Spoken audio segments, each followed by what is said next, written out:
It's official. My book, Life of the Party, is now available for pre-order at BertBertBert.com, as well as a limited edition Murdered Out Machine shirts. Today's Bertcast guests, Ali Spagnola and her DJ, Keith Myers. Get a book, get a shirt. I love you. This is the Bertcast. Perfect. Can you hear me? And if you just talk like that into the mic. How do I? Do I have headphones or? No, you don't. No headphones. Fuck all that Sorry, shit. this is a. Fuck headphones. This is exactly how podcasts. You know, it's so funny. The first podcast I did. That's an understatement. First podcast I did was called Guys with Feelings. Jason Nash, and he was. Do you know who Sam Tripoli is, by the way? No. Oh shit. You remind me a lot of Sam Tripoli. Awesome. So, yeah, Jason I Nash. already like this guy. Yeah, you'd like him a lot. Jason Nash has had a podcast like fucking 9 years ago called Guys with Feelings. It's the first podcast I did, but it had headsets, so I felt normal. And then the next one I did didn't have headsets, and I was like, this doesn't seem like a real podcast. It was real. But so back to our point at hand, we were saying earlier, I'm shocked people listen to this podcast, but I'm not shocked people listen to podcasts in general. I don't know. Some of them just, I mean, I've had trouble getting into it. It's just so slow moving. No, that's what's fun about it. That you just have time to sit and listen to people BS. Because you're not being anyone but you right now. Maybe you commute or something. See, now, hold on. Okay, in the man cave today is Ali Spagnola. Hello. And her DJ, Keith Myers. Keith Virus. Is that your? Keith Myers. Oh, Keith. Oh, it sounds like a DJ name, Keith Virus. Yeah, it does. So fucking I'm hungover. changing it. So wait, is that your car out front? Yeah. That is fucking ridiculous. Yeah, it's crazy. That Our is lives are ridiculous. He tore in here. It's fucking a Lamborghini. one of the Yellow Lamborghini. Keith Virus drives a Lamborghini. Do you live in LA? Yeah. It's a fucking. I've driven those cars before. They are so much fun. Yeah, they're pretty awesome. I mean, it really is. It really does take driving to the next. It's fun just sitting in the passenger seat. I haven't driven it. It's fun just being in the car and having people stare at you. I mean, it is what it feels like to have a big dick and walk into a locker room. It's got to be the feeling. I mean, you know, but you also both actually. you've got you. I'm sure you know, like you know that you get hated on by other people. Oh yeah, but I had a collection of haters before the car. Really? Yeah, totally. No, wait, because I had a Corvette for like a month, and I was amazed how many people would pull up to a stoplight and just do this shit. Ugh. Like and you're like, it's a fucking car. It's so much fun. Yeah, but you represent so much to the person who's getting their dick knocked in the dirt every single day. And I used that statement the other day. My fucking 7-year-old goes, "What's a dick?" I was like, "Thank God." But awesome. You represent everything that they are far from having. Yeah, I worked hard for it, but yeah, I like it. I mean, I'm really into cars. So, are you a car guy? Yeah, totally. Then that, by the way, Ferrari completely makes sense. You have a Ferrari also? Yeah. You have a Ferrari and a Lamborghini? Yeah. I don't even think about my Ferrari now that I have the Lamborghini. So, do you call it your Lambo? Yeah. This is gonna be the weirdest podcast we've done. So wait, what podcast have you done? I don't know. Talking shit with Eddie. If that's a snore fest. Yeah. What? No. I fucking love Eddie. I've known Eddie very long. He's funny. Yeah, He's very funny. He's Yesterday we were on the radio. What was it? 98.7. Yeah. Was Joe Sib? No, I don't know. It was cool. Yeah. See, here's the difference, and this is my how long have you have you done a lot of press? Yeah, I mean, trying to. I've been working this Power Hour thing for a couple of years now. So. I want to talk about the Power Hour, but I want to first talk about the difference between what radio is, or what we acknowledge it to be, and what podcasts are. Yeah. And what I love about podcasts is like I've been doing stand-up for 14 years. And so I was groomed in the radio you would never want to do. Like that was where I cut my teeth, is in the radio that you literally would be sick to your stomach and you go, are you being serious right now? Like they goes, so like this is what radio was. Now I'm not talking about the good ones that I'm friends with. I'm talking about the ones I did in Sacramento, like when I was a young comic and no one knew who I was, and they'd roll in. This is how radio goes, okay? Allie, who's this guy? Your boyfriend? Are you guys banging guts, huh? Are you banging guts? You're a pretty girl. You got to get a lot of swag, a lot of free dick floating around, right? Am I right, guys? Aruga, aruga. So sing a song. That was fucking radio. Wow. Now, radio's changed drastically. I think podcasts were formed off of what, like, Howard Stern, Opie and Anthony, like that kind of just a hangout. Yeah. And that's what makes podcasts good. But you have not gone to, like, the heartbeat of the country, where you go in and they're like, all right, Ali, you got 3 minutes. And you're like, wait, my song's 2 minutes and 30 seconds. And they're like, better make it quick. Can you speed it up? Man cow, and it was terrifying. Yeah. I'm gonna be very candid. It's a horrible experience. Yeah. Man cow is not user friendly. He is not it's not a fun radio to do. No, I felt like I had like a sexual lawsuit against him if I wanted to. Like, seriously. Well, I think notoriously, and I think he's trying to establish a relation, a thing on this, but he's not, like, he is the bad boy of radio, and I think bad boy covers all bases. I know when I did it, he didn't have my mic up, so in order to talk, I had to wave to him to say I had something to talk, and he decided based on my wave whether or not what I had to say was interesting. Mm-hmm. Yeah, no, it's That's rough. fucked up. Oh, you have no fucking idea. The radio went so poorly. I made one joke, and I had to. The only thing you could do, I couldn't be funny. I had to make fun of the people on his show. And then when we got done, me, him, and all the people on his show were hanging out, and I was making them laugh from beginning to end. And he was like, "Why didn't you do this on the show?" And I wanted to say, because you don't have a show that allows it. Yeah. No, So yeah, I can imagine you didn't enjoy that. No, it was awful. And you don't look like a whore. So That's a good start. well, that is radio. That is radio fodder. Radio. If you look like a whore, you're going to do good on radio. See that? Like that. But that's the truth. Like this. It sounds like I'm slamming radio, but I think any of my radio friends would totally agree. Is that if you are a porn star and you come in scantily dressed and they think they can get you to show your tits, and I'm talking about man cow, and I'm talking about that kind of radio, not good radio, yeah. but like then you are, bam, you're like, oh shit, this is going to be a live one. But Yeah, there was like a cast of some TV show that went on after me, and he was all about those girls, like being very nice to them, and like they could get a word in edgewise. and you're not unattractive. You just do don't your look like a dance? whore. Well, I'll have to work on it. Next time for radio, we'll test it out. I'll just wear pasties. You look like the Pour it kind of up chick some. you fall in love with in a dorm room. Oh yeah, I am the girl That's next adorable. door. If next door is a frat. Yeah, and then and then you're like, you're the kind of girl that calls up and goes, "Hey, I just ordered a pizza and they're sending a large and I only got a medium. You want to come over and watch Fletch?" And as a dude, you're like, "She's hot. Yes. I love pizza. Yes.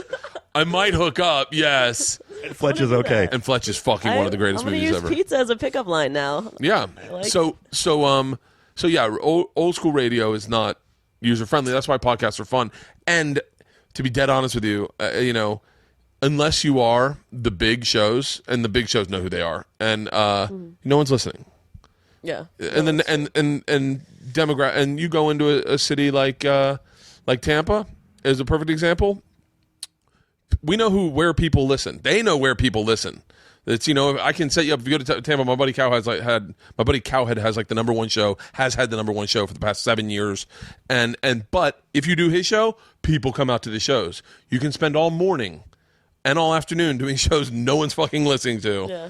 But it's not, that's why I think sometimes it would be fucking great to be like a Mexican or in a Latino market, because Latino radio rules the fucking airwaves. Oh really? Oh, dude. Do you know who Piolín por la Mañana is? No. Oh, that's the shit out here. Ah, Piolín, baba, baba. And it's like, it just is. You know Piolín, right? Piolín is the fucking Howard Stern of Latino radio. And there's another one that competes with him. Like, it really is big shit. But yeah, so that was my radio rant. I'm sure I didn't lose any of the good ones. I just probably won't do Man Cow again. Yeah, no. I mean, actually, we tried to, and then they bumped me. It was BS. I was in Chicago, and they were like, "Oh, sorry, Man Cow was on vacation." Yeah, whatever. Well, I'll give him. I'll tell you what I will say in his behalf is I think he foots the bill for his fines. I'll say that in his defense. So he is super scared. Like, it's a big deal. Like, if you say something that, like, hypothetically say you have a song and like, Bert, it's called the N-word. And I'm like, oh, well, I can just edit that out. Because for whatever reason, he doesn't have that option and he's got to pay the $250,000 out of his fucking pocket. Oh, wow. So I imagine if I had that bounty hanging over my head, I'd probably have my mic down too and be like, raise your hand. I'll decide if that hand raise is interesting enough. Is it going to get real right now? yeah, but no, but that's, but you, yeah, I don't know. So how long have you been performing? Since college, I guess I was doing my own like solo act stuff. This Power Hour thing only took off like a couple of years ago. I put this album out. So wait, I'm sure you've talked about this ad nauseum. All I know is what me and you have actually talked about, and what everyone that sent me like a million tweets, like, you got to have her on your podcast. And I was like, yeah. So awesome. And then Eddie Ift was like, fucking, she's fucking awesome. And so I was so now you started. Where did you grow up? You grew up in Pittsburgh? Yeah. You grew up in Pittsburgh? I'm still there too. Really? Yeah. Shut up. Do you smoke? No. Okay. Did you drink last night? Yeah, I did. Okay. Well, I'm immune to hungover, although Keith is struggling right now. Oh my God. Me too. Yeah. I don't get hungover. I get creative. Yeah. It's a blood sugar thing. Wow. My wife has weird blood sugar, so if she drinks and wakes up the next morning, she is like shaky and just doesn't feel right and can't get anything going. For me, I get hungover. If I can get myself from the bed to the coffee maker, you get a very creative Bert. Fucking 2 cups of coffee, and I am flying. I'm telling you about dreams I had last night, and I start recollecting my dreams. I called my buddy Doug Benson, and I said I was going to start a podcast. You know Doug? Yeah. Well, no, I don't know him. I know of him. Yeah, I called him yesterday morning after a cup of coffee and started telling him my dreams. We're going to do a podcast where I just leave voicemails on his answering machine, on his cell phone, and he's just going to put them up on his podcast, and just but the dream I had was fucking great. I found a teleporter from Star Trek. I found it, and I was like, "What does this do?" And I went, zoom, and it just disappeared. And I read it, and it's like Star Trek. So I'm like, "Oh, shut the fuck up!" You know what I did with it? I cleaned my garage, just went in and started zapping the shit I don't need, and sent it to the Enterprise. They're just up there like, "Who the fuck's karaoke system is this?" And then I thought it was so funny. I started taking dumps and sending pictures, sending my dumps to the Enterprise. Just take a shit and just send it. This is what we use technology for. Yeah, that's exactly. Clean my fucking garage. So you're in Pittsburgh. You went to school at Pitt? Carnegie Mellon. Oh, is it Andrew? Yes. Who's Andrew the Mellon, Carnegie. though? I don't know. The Mellon Bank guy, maybe? Really? I should know, but I don't. Okay. So you go Worst frat ever. Now what you don't have to tell me how old you are, because I know women are weird about that. But now, what was the big band playing when you were in college? The big band? Like Nirvana dropped my freshman year, and that's all you heard at a fucking party. I'm probably gonna get sued for that. I would say my freshman year was like the Yin Yang Twins. Everyone was walking around with gas cans of crunk juice. Yeah, no. That too. So Little John was probably pretty big. Yep. A bunch of dudes that you met were like, "Hey, all right, okay." Yes.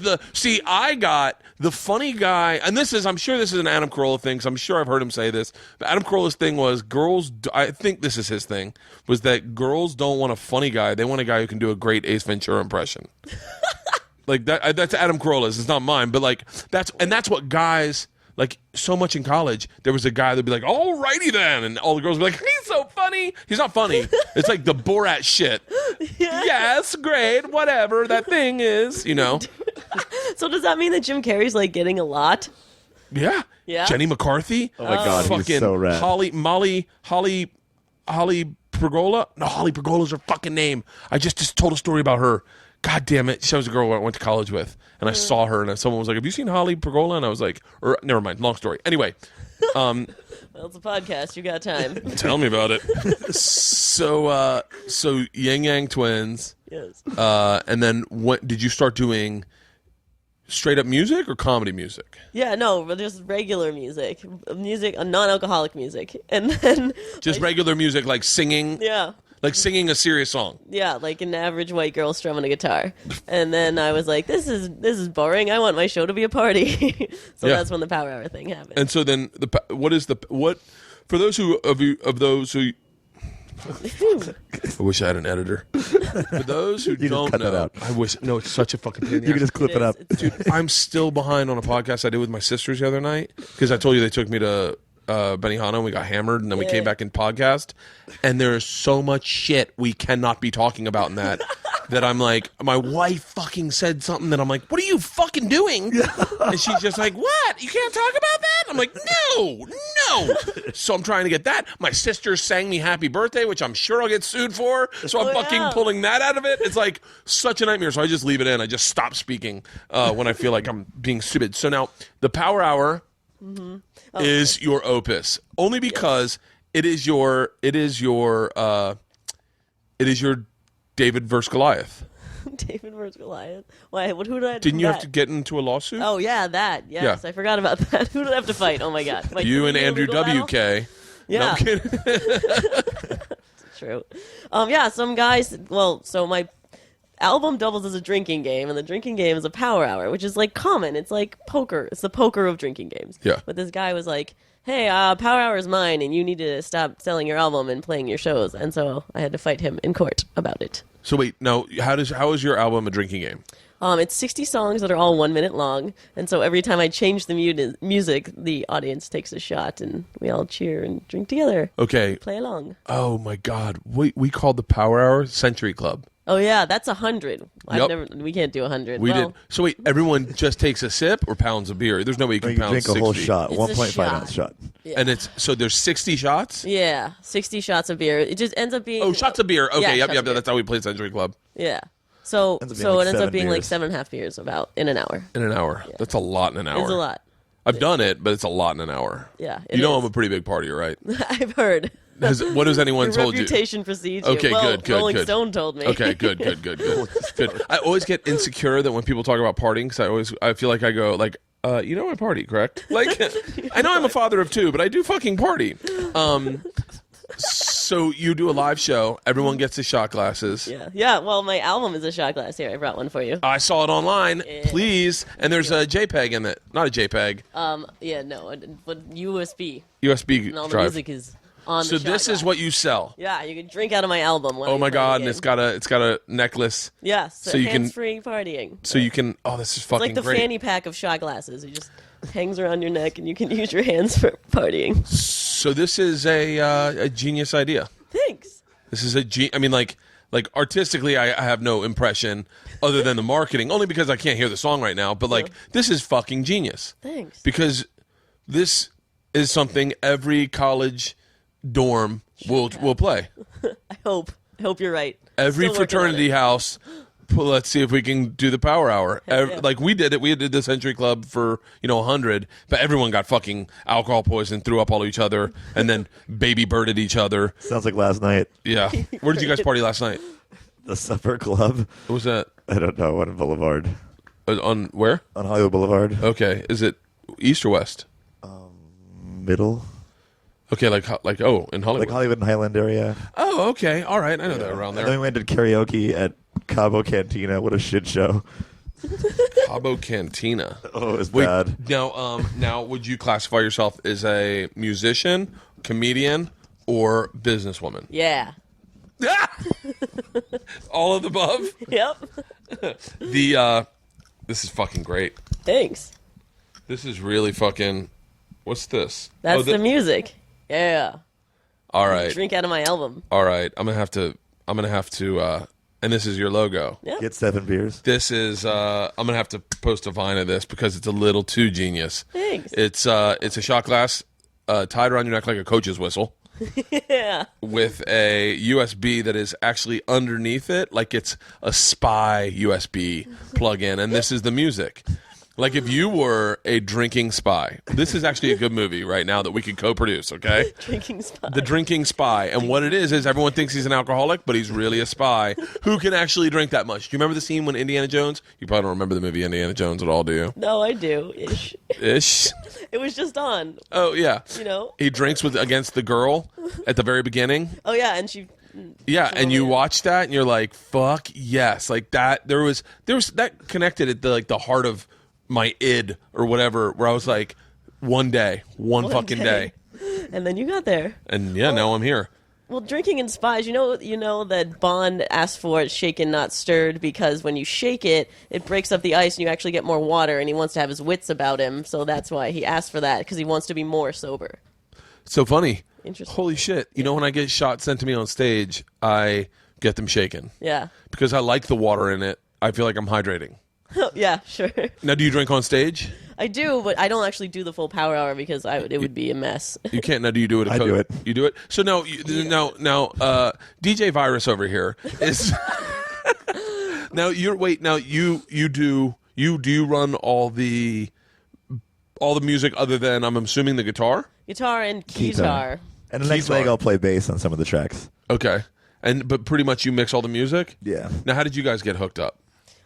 We met blacked out one night. We were both playing at a hacker convention, and he had heard about me through Gizmodo, I think. And someone was like, "He's the Power Hour King" or whatever. And so we just had to meet. And I like half jokingly was like, "Hey, you should come on tour with me." And he half jokingly said yes. And now look, we're on tour. So then you kind of, when you guys got together, was there this symbiotic relationship where you're like, For sure. oh, fuck, the music just got better. Yeah. At the show, way better too. Yeah. But the first time we actually like hung out sober was when I was picking him up from the airport to like go on tour together, which was great. Yeah, I didn't actually. The first time I saw the whole show as a package was the first date of the tour. Really? Yeah, it was awesome. So now your tour consists of I'll tell you mine. You tell me yours. Okay. So like when I tour, it's pretty easy. It's 4 days out, 3 days home. Fly in Thursday, come home Monday. 2 shows Friday and Saturday. 1 show Thursday, 1 show Sunday, and that's it. Yeah. Press Thursday and Friday. You should talk to my agent. We should get that set up. No, what we do, we have like an RV and we're just like driving around the country. That is how I want to tour. What? Oh, it's really? hardcore. Come Dude. with us. Yeah, you're on the next one. That's how I want to tour, because that is like, I'd love to be just out driving from city to city, doing one-nighters. Yeah. And it's awesome. I mean, you don't really get to see the city, right? It's like you wake up hungover and, we have 5 hours to get there, and then like show up half hour late for sound check and play a show, and then get blasted and wake up hungover again. That is stand. That described the whole tour, right? There's a blur. That is stand up. I mean, it's sad because I also work for Travel Channel. I have a show on Travel Channel, and when I do that show, it's the exact opposite. It's activities all day long, and it's like I go to these cities that I've been to a million times. Like I've done Portland probably 5 times stand up, and all I can tell you about Portland is the Hawthorne Strip Club. That's what everyone says about Portland, right? Yeah, the Hawthorne Strip. It's right next to the comedy club. It's where we go. It was like last time I was there, it was me, Amy Schumer, some guy from Live Nation. Like it was just, and we had the Live Nation credit card account open, and we were getting everyone blitzed. And I was so drunk that the guy from Live Nation's like, tell me your quotes for this weekend. Tell me your tickets sold. Tell me the money you're getting, and I'll tell you what I can get you. And I was like, I'm making. And I was like, fucking. And then next morning, we all run into each other at the airport. At the bar, and we're like, the walk of shame. But so then we go shoot Portland for Trip Flip, and it was one of the most beautiful experiences. I was like, this city's gorgeous. With strippers. Yeah, no, not one strip club. Well, the thing in Portland's got all strip clubs. That's what I feel bad. Like I feel like we missed out on that. No, every bar can be a strip club. If you serve alcohol, you then also have a stripper's license. So there is a stripper pole in every bar. Why? Why is Portland like that? Why not? Yeah, right. All right, why are every city not like that? Yeah, so that Hawthorne is really a bar that we go to, but it happens to have a strip club in the corner. Okay. So then you're like, well, might as well just make it rain. I sold some T-shirts. Do you sell, what merchandise do you sell? The album that you saw, and then T-shirts and coasters. Well, we give those out for free. CDs. Beer koozies. Yes, koozies and pint glasses. And pint glasses. Those are hard to fly around with, though. I would lose the pint glasses. Break them. It's impossible to. It's like the same thing about shipping alcohol. Because I know a guy who's trying to purchase a vodka company and is having a nightmare in shipping fucking vodka around the world. Yeah. His name's Bert. So then you guys, how long have you guys been on tour right now? Since the early 80s. It feels like it. I don't know. We started last month.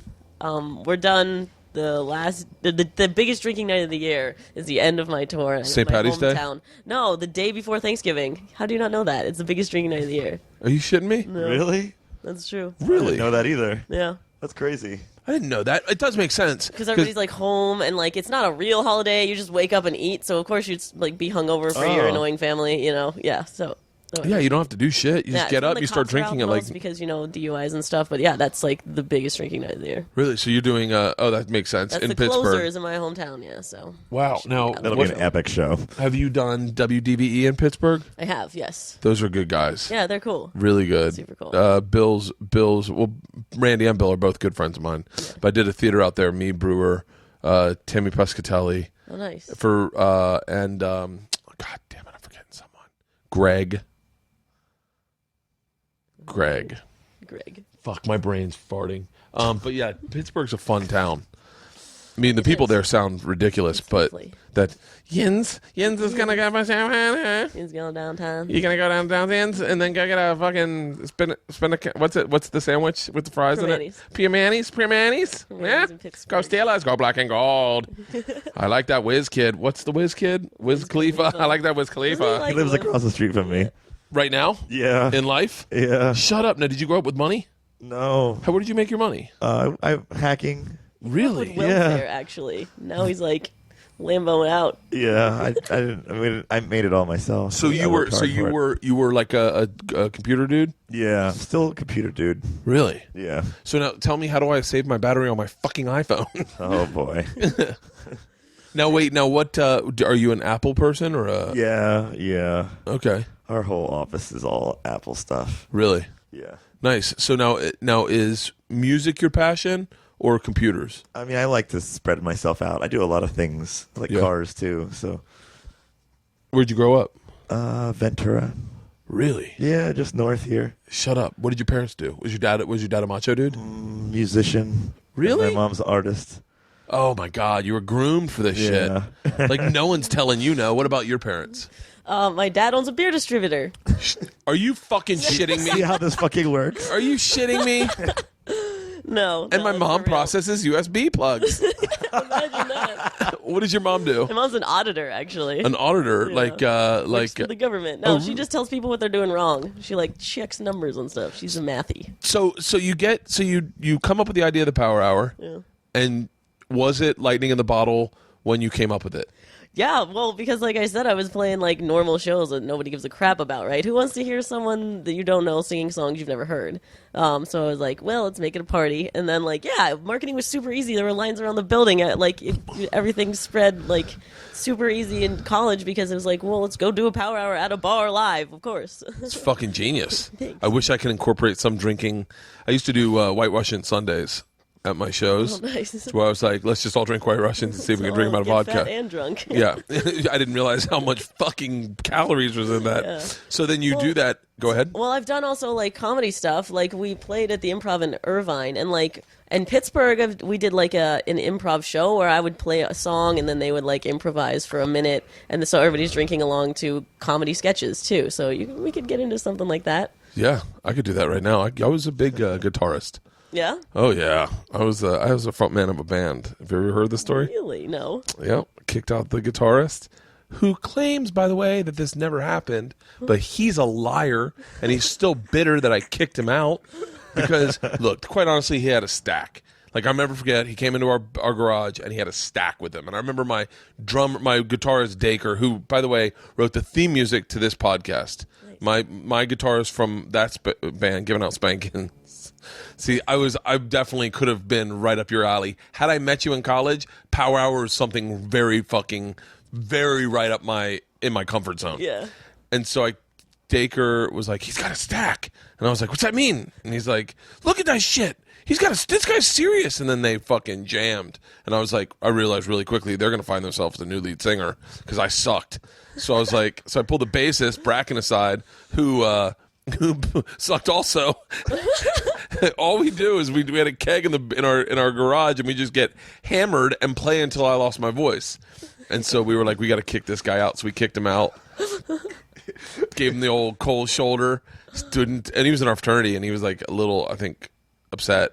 Yeah, You your think? brother, man. Yeah, well, yeah, but he, look, he started a band called Creed, and so I think it worked out for him. What? Yeah, he started a band called Creed, and that was his next band. His very next band was my Creed, goodness. and we went to the Mill to watch them play, and I remember just being like, "Holy shit!" They were. I Sure. mean, like, it's like not music that I never actually was a fan of their music, but you can't Says deny everyone ever. Yeah, but you can't deny good musicianship. Yeah, no, that's true. Like when you and like Scott Stapp, say what you want about him. Oh, he's creepy. Like there's a lot of things you can say negative about the dude that I've but he owned the fucking Mill. We watched him play at the Mill. Yeah. They didn't even set up a stage. They just sat in all the middle of the tables. We watched him and boy, they fucking, we knew that we had been outmatched.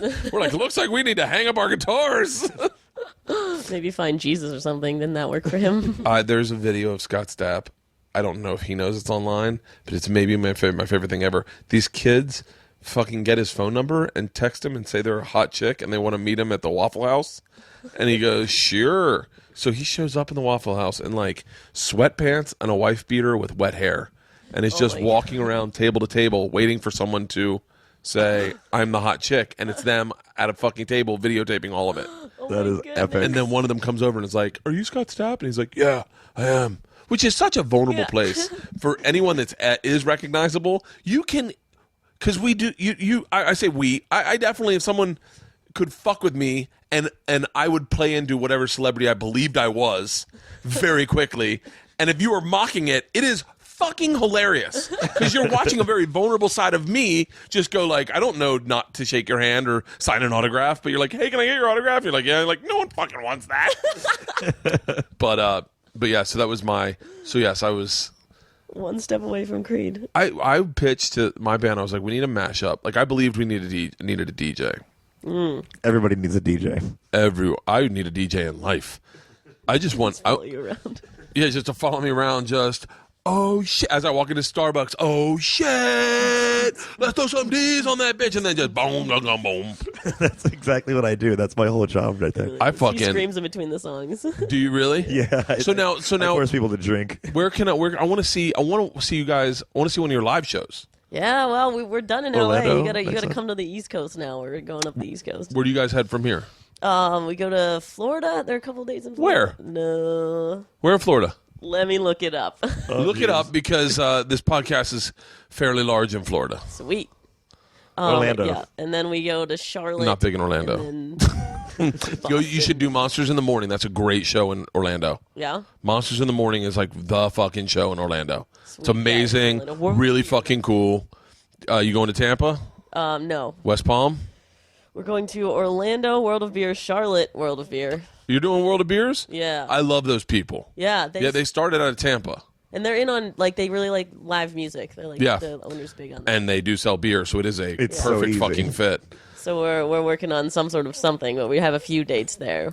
World of Beers could be a really fun tour for you. Yeah, it would be awesome. We haven't played at one yet though, but we have You something haven't? up. No, we haven't. I haven't even been in one before, but Oh, they're awesome. I was in the one in Colorado. Just opened outside I forget where it is, but I was there and one of the ladies who opens opens them goes in and sets them up and gets them up and running and then goes to the next one, is from Tampa, listens to Cowhead show, my buddy Cowhead show. Knew me, recognized me, and we hung out and drank beers. And then I went to the one in Columbus, Ohio. Have you played in Columbus yet? sweet. No, we've That's been a in fucking Cleveland. city you need to hit. There is amazing radio there too. Yeah. So see how I improv my music? Good. Yeah, Good job. Now you're hired. yeah. There's amazing, amazing radio in Columbus, Sweet. and a World of Beers there. Awesome. So could you do comedy clubs, or is your show better suited for like a? It is better suited for bars and I guess we've done a little more laid back stuff, but yeah, I would say like clubs and bars and venues like that. So ideally, what is a nightmare gig for a comic is a dream gig for you. Yeah. Yeah, and vice versa. Like to have to go after like a comedian where there's like joke after joke after joke is a little different than like the vibe that we just like sort of party and drinking and like listen to a sweet jam kind of thing. Yeah. So now I know you brought your guitar. Are you comfortable playing? Yeah, sure. No. sure. Like what are your songs? I guess I could just listen to one and then tell you what they consist of. But are they humor based? Yeah, they're all jokes. They're basically 1-minute punchlines, and they're about drinking. Really? Yeah. I have a lot of drinking jokes. Do you? Oh I gotta my write a God. Centurion. I need 40 more, so That's we should work together. Do an expansion. So I'll see if I can come up. Let's just fuck around. I have mics all over. Okay. So do you where's your guitar at? I have my guitar if you need a guitar. Yeah, no. You probably use you yours. get yours out too. Let's both rock. Yeah, I don't know if mine's in tune. This is how a podcast goes. Just kind of walk around and get guitars out. Now you should do Marin's podcast. Yeah, I would love that. Yeah, he's a really good guitar dude. He's an amazing guitarist. We'll see now. Yeah. I'm intimidated. Yeah, there's a lot more reasons than his guitar playing to be intimidated. This guitar I got when I was in 10th grade. Wow. I decided I wanted to learn how to play the guitar, and there was a band. John Noonan was in it, and John Noonan taught me how to play She Talks to Angels. Ooh. And I was like, that's going to be a panty dropper. As soon as I can figure out where the chicks however to do that, I was like, what do you need? I got mic stands right there. Yeah. Here you go. Okay. And Look then me up, Keith. That's why you're here. let's see if I'm in tune. What are the odds this guitar's in tune? That's 0? I got a tuner if you need. Oh, it was close. Super close. You're that good? I'm not that good that I I'm can kidding. tell if That it's was a even. joke. It was horrible. Oh, dear Lord. Close enough for me. Takamimi? I got this is so you're seeing a very vulnerable side of Bert that has been waiting to shine since the days of giving out spankings. Here, there's another mic right here. Keep your mic, and then there's a mic right there, and you can put it. Yeah. Do you want to? I have Ultimate Ears. I don't know. I had a dream my Ultimate Ears last night. Not a pair. I haven't used them They're yet. fucking amazing. Are they? Yeah, I mean they're not as good. Like as far as like my buddy Jordan Knox gave me some Beats by Dre, and those are fucking great. Like I love Beats by Dre. I feel like they have too much bass, though. I actually haven't used them that often, but I feel like they're just sort of like... Well, I'm getting in all my plugs right now. These mic holders are brought to you by Dinkum Systems. That's my buddy John Mann's company. And then Jordan Knox sent me a bunch of Beats by Dre, and they're fucking amazing. The headsets are amazing. They're great on planes. But these, I mean, Ultimate Ears are like my Ultimate Ears I think are $1,300. So that's the next level. I mean, it's a custom in-ear monitor but my dream last night was that my Ultimate Ears were super loose and that anyone could put them in. And I was like, oh fuck, my ears got bigger, because that's what they tell you, your ears get bigger. Let me hear your Here, you want this? No, I got you.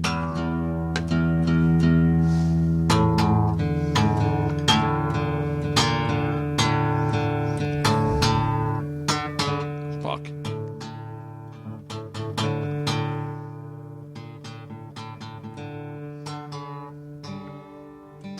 Guys, this is someone talk interesting as we tune a guitar. Or, you know what, guys? Go grab your Oh, guitar sorry. and tune it with us. Live tuning. Right now, you know what would be great? If as I tune, just a string broke. Just kink. You're like, oh, well, this bit's over.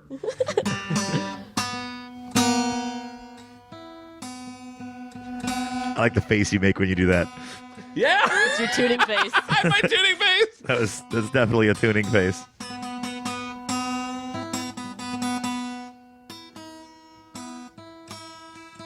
That's an E, folks. In case you were Does wondering. that sound like it? We're good. Close enough? Good enough. Because I hope everyone can hear me, but it's not important that you hear me. It's more important that you hear Allie. Do you ever get confused with the coach from the Rams, Spagnola? No, I didn't even know there was a... He's all over the news right oh, now. really? Yeah. For? He was the ex-coach of the dude. You're probably not following the Miami bullying Yeah, scandal. I did see that, actually. I'm obsessed Okay. with it. So Oh, really? yeah. Oh yeah. Why are you obsessed? Because apparently I have shelved these feelings, but I was apparently bullied a fair amount as a kid. But it's like it's so something that I don't give a fuck about. Like it didn't define me in any way, but it did because I was also bullied a little bit as an adult. And so, yeah, it's a little complicated, and I don't want to get entirely into it. But I had a bad kind of experience with someone as an adult. and the whole thing happened, and then it brought up just these really primal, intense feelings as I watched it, because I know how Jonathan Martin, I think that's his name, Jonathan Martin must feel, because he feels like he ratted out a dude, and he feels like, could I have just put up with it? I mean, like, I'm sure he feels like that now. He's like, did I take it too far? Like, because now this guy's like gonna lose his job, and it's all over. Like, yeah, and of course he feels horrible. And I know, and I understand what he feels like, but the point is, you there are dudes who got bullied, and that just like this guy got bullied, and then what happens is they stand up to the bully, and then they in turn become what they hated. They become the bully, and they only know one way to interact with people, and that's to out alpha them and try to do shit to demean them as men. And it got someone said to me, I was talking to my buddy, this guy Zane, you should do Zane's podcast. Do you know Zane Lamprey? Zane Lamprey? Yeah, we've chatted a little online, but I was over at Zane's place the other day. We were talking about bullying, and someone said something about a swirly. I remember getting a swirly when I was a kid. You know what a swirly is? Yeah. What? I thought that was just like in books, not in real life. Never forget. We were at baseball, and there was, the thing was, you were a young boy, and you were hanging out with the boys a lot older than you, and all they knew how to do was fucking make your life miserable. And so these kids, I remember these kids were older, and they came up and they're like, "Hey, you want a swirly?"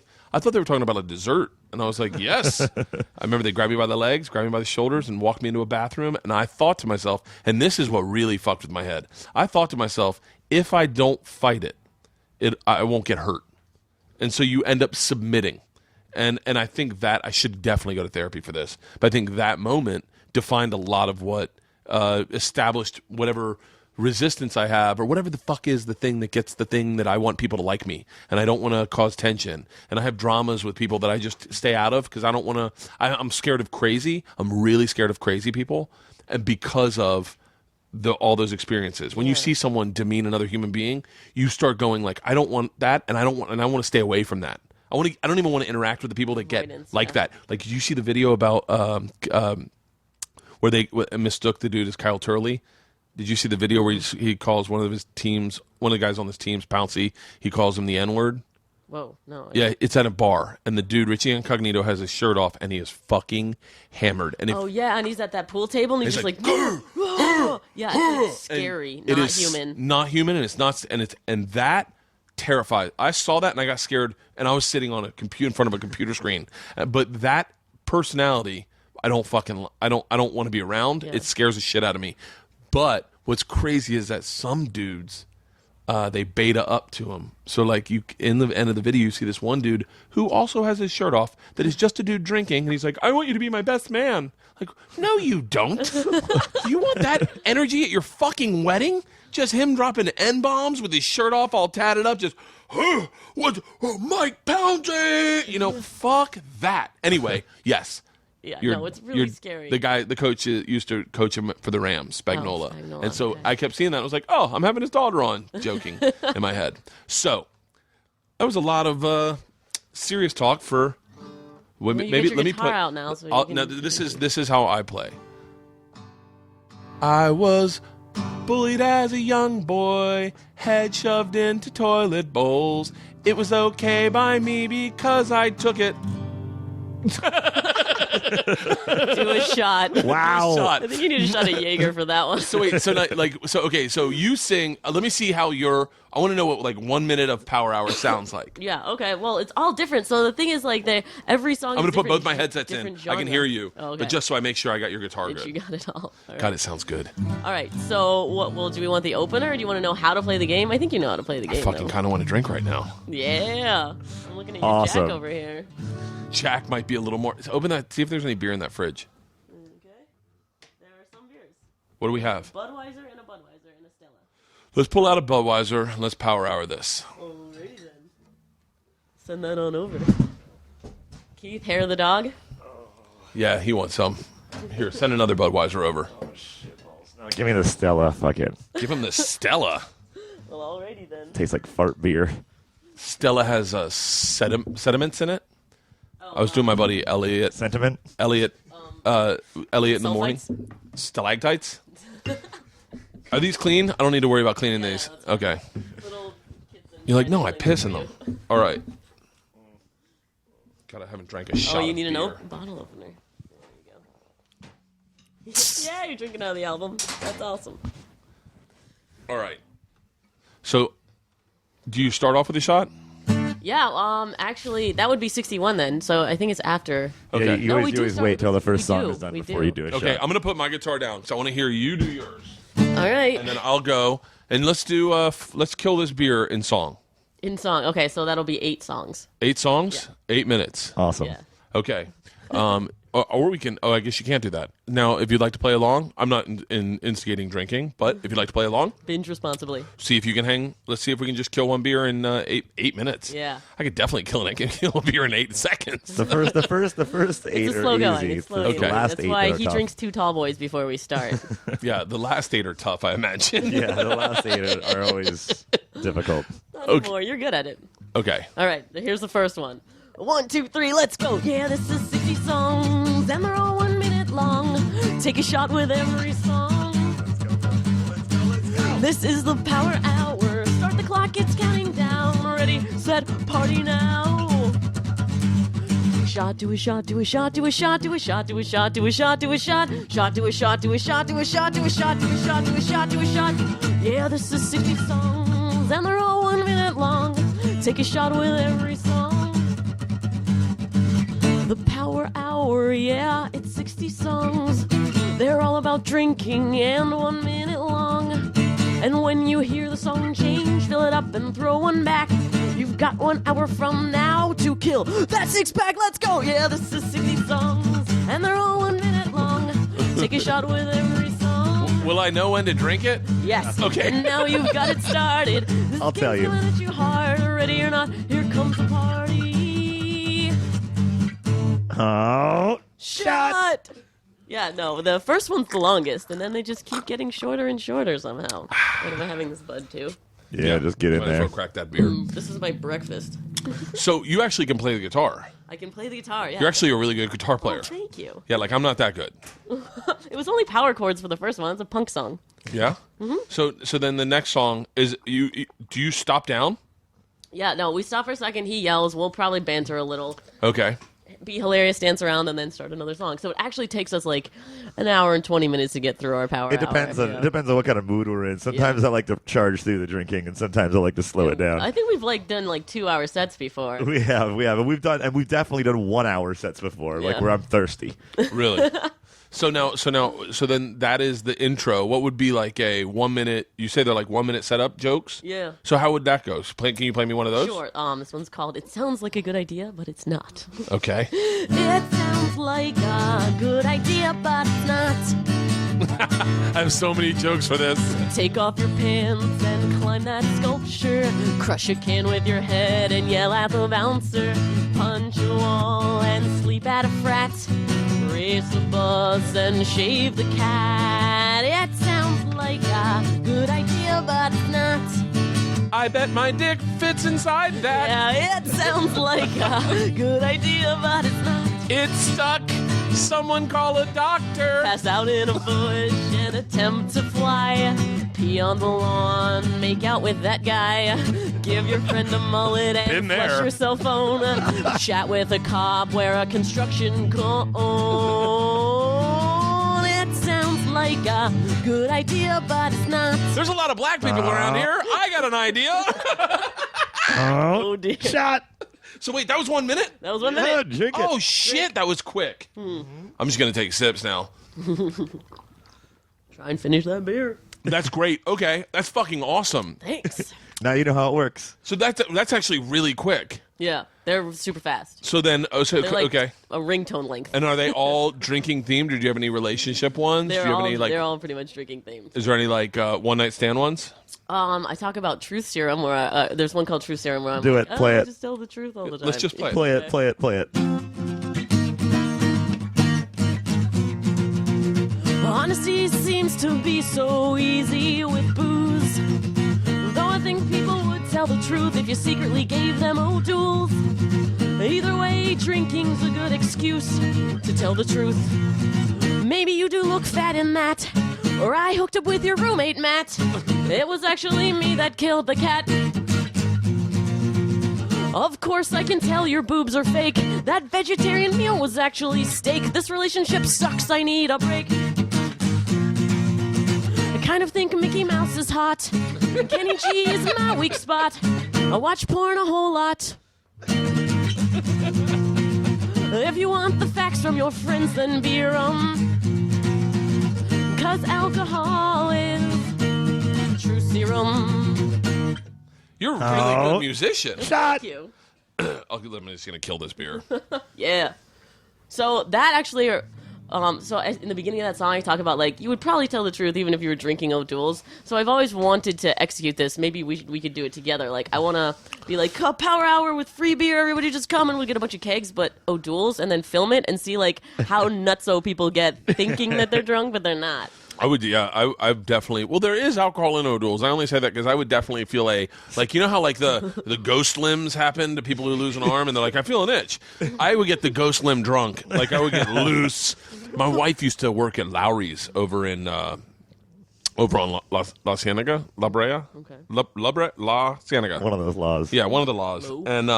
And she used to serve Larry Flint, and Larry Flint is sober, but he would always say, give me a gin and tonic. And then his assistant would go, just give him the tonic. He won't know. Give him the tonic. So my wife would just give him tonic, and he would get fucking blitzed. My wife said he would be under the table, hammered, and it was just tonic. What? Yeah. I mean, it's the truth. It's like, What a trip. Did you ever take, like, mushrooms or anything? Mm-mm. What the fuck? I know, right? Dude, grow the fuck up. Grab that cigar box. Grab that cigar box right there. Oh, we have some now. Let's Take just do this this to the next live. level. No, I'm kidding. I don't have mushrooms in here. I have 2 kids. I like the enthusiasm, though. That was... Yeah, you got up.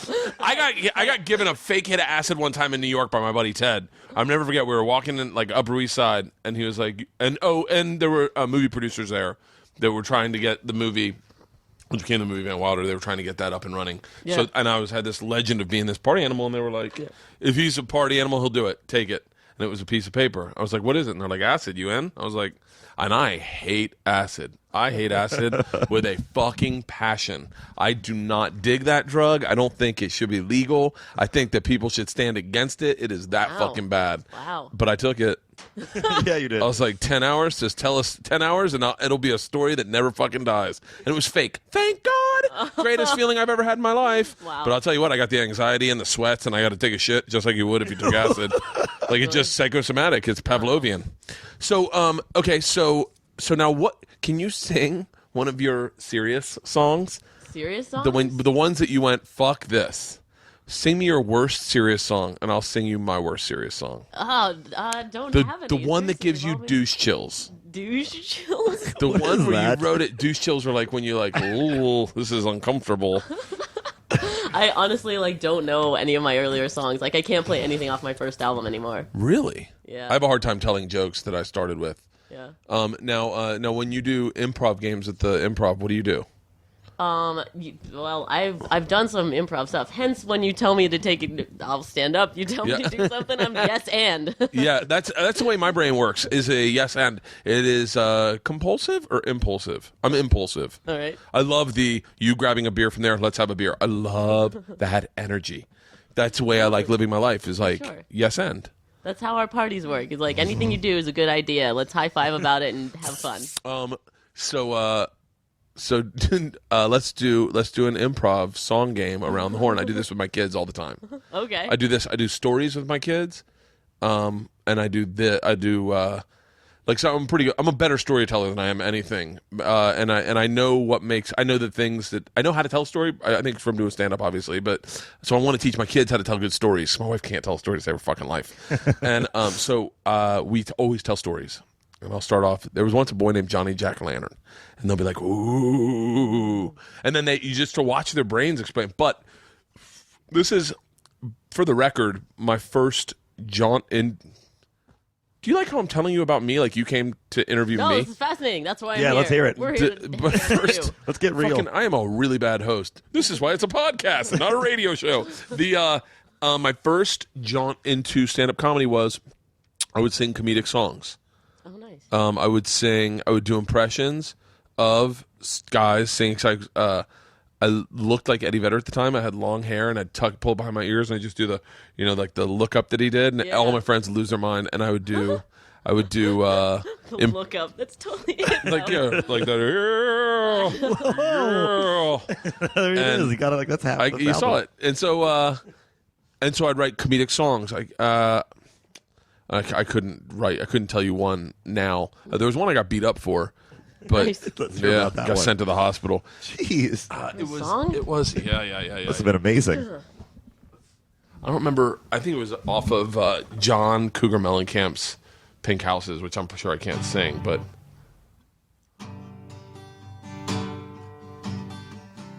Wait. Oh my God. You know what song I love? I wish you could just sing other people's songs right now. Because I love the fucking song by I'm all over the map. I'm sorry. Is there any Fine. more beer in there? There. We should definitely do a Sweet. shot. I remember one of my douchiest songs. And it's super embarrassing because it ships as a ringtone on Android phones. So like imagine having your douchiest song be in the hands of millions. Yeah. Wait. Isn't that absurd? What do you mean you sold it as a ringtone? So I used to do some sound design for Google, and they have a lot of my songs are on like Google ringtones, but like the one that actually has my voice is this douchey song. Can I hear it? Yeah, absolutely. I mean, you can go find Yeah, someone grab with an any Android phone. No, I want to hear you. I know. Okay, so here's the premise behind it is that it's called Robots for Everyone. So like a dude at Google was like, "This is perfect. Let's put it on our phones," because it's about robots, right? Yeah. So the first line is nuts and bolts, circuits and wires. But the fact that like the timing of the lyrics is basically I go nuts and bolts, circuits and wires. So the first thing that millions of people have heard come out of my mouth Nuts. is the word nuts, and then they answer their phone. So I'm the nuts girl. Shut up. Yeah. Are you serious? Yeah. So wait, play some. Okay. Oh, I beatboxed in it too. I forgot. Nuts and bolts, circuits and wires. Oh my God, awesome. Yeah. Nuts and bolts, hugs and smiles. The world should have a shiny metal body. It's so bad. 2 wheels, one never heard this antenna, either. and lots of love. Happy and cute, function and fun, robots for everyone. Oh, Yeah, do a shot. God. Yeah, when you're writing ringtones, they're 30 seconds, so it's even shorter. Shut up. Let's see if I can write a ringtone real quick. Go. Okay, here we go. How does it? Well, I'm really bad with chords. So what do you think? Like just like C? Yeah, there you go. And then That like sounds- G7 is what you need. That's all you need. I love black cock. A doodle do. I didn't even sing. Do you notice how bad I am? I didn't even sing in what I played. I just sang. I think I sang your exact same thing. I would have loved answering that call. I just said I just think of something you don't want to shout it out of your pocket. I think you had to let that one ring too. You can't pick it up out of right away. I like black cock, and then he's like, "Wait, there's more to it." Yeah, let it keep ringing. Don't just answer it's yet. not just black cock a doodle. What does a black cock a doodle do? Okay. Oh my goodness. This sadly it would be my ringtone. We did a ringtone for Travel Channel. It was just me laughing, and I laughed harder than I've ever laughed in my entire life doing Doug's podcast the other day. Little P, huh? Little P came out. No. What happens when I laugh?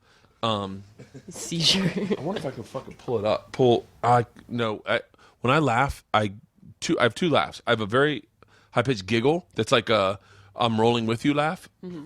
It's like a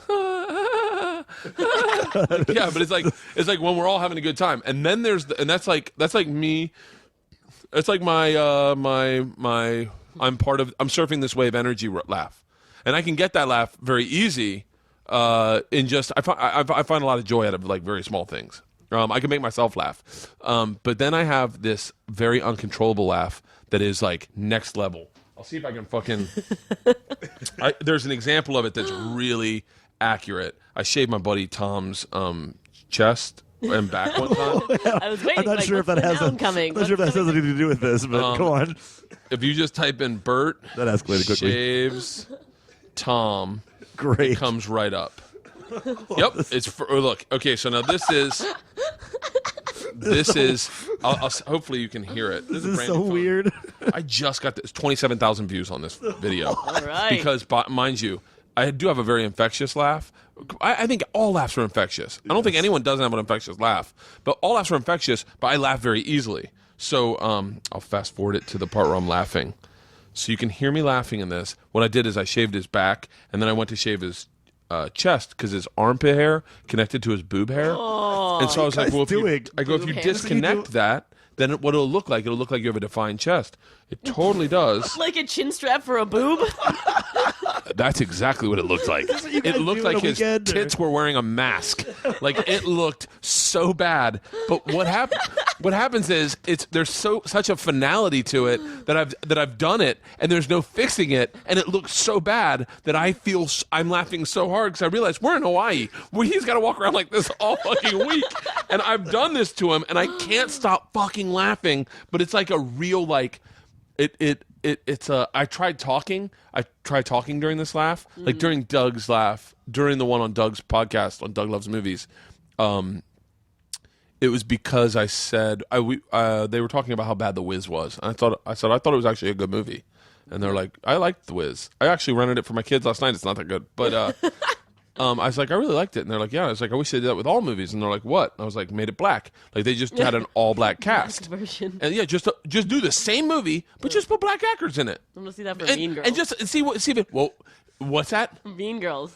Exactly. My point is, the thing is I said to Doug, the first idea I had was I wouldn't mind seeing them redo Ocean's 11 with all black actors like Kevin Hart, Eddie Murphy, fucking Ice Cube, Mike Epps, like all the great comedy black actors. I would love to see it. And Doug goes, I don't think it would work. I was like, really? And they're like, yeah. He's like, who do you think robbed the casino? Oh, maybe it's the 9 black dudes winking at each other.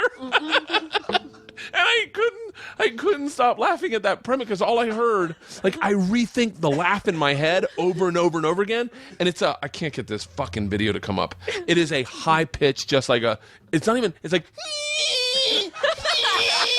and then I'm talking throughout the laugh. Like, I'll talk throughout the laugh, and I'll be like, because then I was trying to say The Usual Suspects, because I was like, that movie couldn't be done either, because they just go to fucking jail. Like, they would never interrogate a guy for 8 hours and then let him go. So wait, okay, this is me actually shaving his tit. You can see it. You see it? Yeah. Okay, now you can hear. He's got the perfect 27,000 people watched this. Okay, right now, if you listen, I'll tell you if you can hear it. You can hear me laughing in the background. The camera's on the balcony. You can hear me laughing in the bathroom. Oh, I'm sure that we...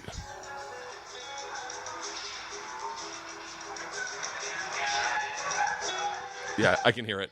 So, That's wait, you? so That's this not is like me. a dog? This is me laughing. God, oh, God. Awesome. By trimming it, you just made it look bigger. Let me see it again.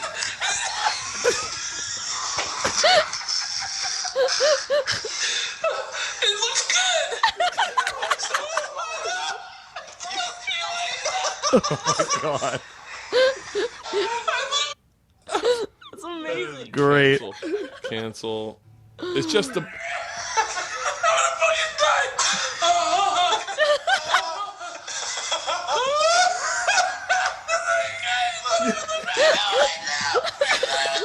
You're having a tough time. So those laughs, like I was obsessed by the fact my wife had that laugh last night. She this is by the way, we're all over the map. I know that, and I feel like we're out of beer. Are we out of beer? You are. Do you guys want to drink white wine? Brought beer. Oh, let's get You guys, weird. what? I would have brought beer. I didn't know. Yeah. Next time. No, next podcast we're bringing beer. Bring I it. feel like I do have a half a bottle of red wine in there if you guys want to drink red wines. Let's do That's shots the of that. vodka I'm thinking about purchasing. If you guys want to sample it, Power hour with. don't Shipping say is hard. anything. Don't talk about the name or anything. But I think I'm buying that vodka. Yeah. Yeah. But it's been like a hassle. Yeah. It's been a fucking nightmare. Okay, so let's do let's drink a little Jack. Let's do shots of Jack. Fine. We've got a shot glass here. do have a shot glass. Can someone grab the Jack? Okay, so my daughters did a video last night, and my wife laughed harder than she's ever laughed in her entire life. I'll show you the video. Oh, I gotta wait till my God technology, man. If you told me that we had that I had a computer that could do videos and a phone that I could pull up anything, yeah, that's my wife calls it a sawzall, but I call it a reticulating saw. Really? Are we really that low on fucking Jack? It's like God doesn't want us to drink, you know? So You don't have any booze in your Lambo? we have booze. We have a whole fucking thing there, and we have a whole wine refrigerator here. But it's a little too early to drink wine. That's where you draw the line. Yeah, it's like I can't drink wine this early, but I can totally drink a shot of Jack. Mm-hmm. I had 3 shots of Jack at like fucking That makes 0 sense. at the crack of dawn yesterday. I have another bottle of Jack in there. I also have some old school Jameson. I was sponsored by Jameson for a couple years. Oh, that's awesome. It was they would take us on tour. Me, Billy Gardell, Steve Byrne, Awesome. Nick Griffin, Pete Corielli, Michael Loftus, and Danny Bevins, and we would tour. And the rules were we had to drink Jameson on stage, and we had to talk about Jameson. And they flew us first class. They put us up first class. They paid us a lot of money, and we each only had to do 20 minutes. And it was the greatest. It was the greatest tour I've ever been on my entire life. Everyone, That sounds amazing. Super every jealous. single one of us is now on a TV show or doing TV, and I would do the tour again for the exact same money to repay them for that fucking time. And every year, it gets fucking better. And every year, and this is why I love Jameson. And every year they'd fly us to Ireland, to Dublin, where we would do a show in the distillery, and we would hang out and do interviews in the distillery and do for St. Paddy's Day. Then, at the end of the tour, they said, I'm sorry, we're not going to continue the tour anymore. It was a great run. We really appreciate all you guys did for us. Mind you, we were more thankful than they were because we got, and every month they sent us a case of fucking sampling Jamesons of like, this is a new batch we're working on. Tell us what you think. A case every month. Then, at the end of the tour, are you ready for me to take it to the next level? Where you're going to go, you're fucking lying. I'm already there. They gave us each an acre of land in Cork next to each other on a river. What? Jameson Irish whiskey, everybody. It is the best whiskey in the world. Wow. Better than, as I pour these Jack Daniels out, splash, and then fill it up with Jameson. Glug, glug, glug, glug, glug. Perfect. That's how much I love Jameson Irish whiskey. I fucking love I'm this so guy. jealous. So, like, beer companies, any alcohol companies won't go near us. No, because here's what we do is yeah.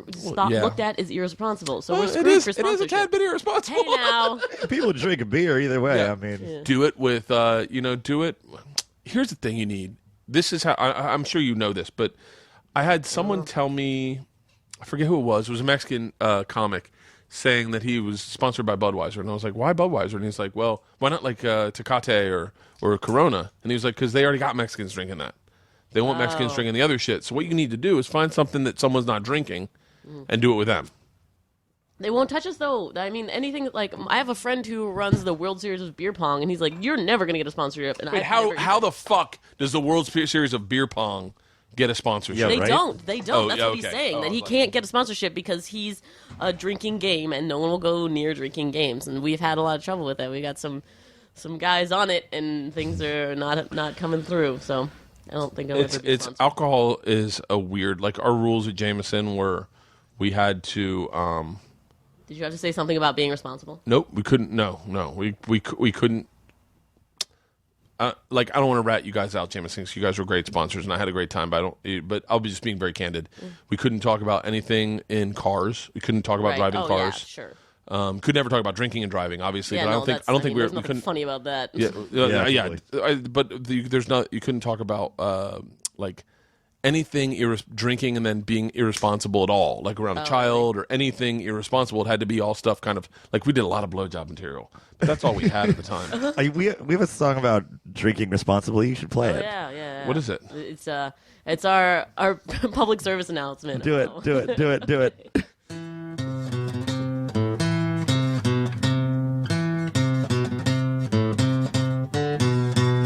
I'm sure your mom will agree you have to drink responsibly. Now get on your knees. Safety first while you quench your thirst. Drinking with a helmet, alcohol's no longer a threat. Drinking with a helmet, alcohol's no longer a threat. You have to stay protected for the unexpected. Look like a star while you're at the bar. Drinking with a helmet. Alcohol's no longer a threat. Shot. That's where did mine go? Drink. All right. Cheers. Are we doing this? Yeah, of course we are. Where did yours go? It was here. Cheers. This is the table. Whew. I'm a sipper, don't judge. No, if you can sip it. I don't like it in my mouth. Oh, really? That's the best part. That's why I don't like it in my mouth. I don't like it in my That's mouth. why I do it quick. If I had to give a blowjob in prison, I'd be good at it because I don't want that dick in my mouth. Does that make sense? Yeah, no, of course. Makes sense. Get him off right away. What the fuck are you guys talking about? Prison blowjob. Okay, fuck new was song. Ready? that? Prison blowjob. Yeah, anything else? All right, here we go. Allie and I are going to write a 1-minute song about giving prison blowjobs. Can you write the music part? Sure. What is it? C, A minor. Oh, fuck. No good? No, we got it. F. Okay. Can we just do this after? Magic changes. You can do Okay. that. So Go. it's- I think you're out of 2 now. What happened? Did you knock her out? you're in an F right now. Yeah. There we go. This frat sucks. Then you're in F. Okay, here we go. This frat does suck.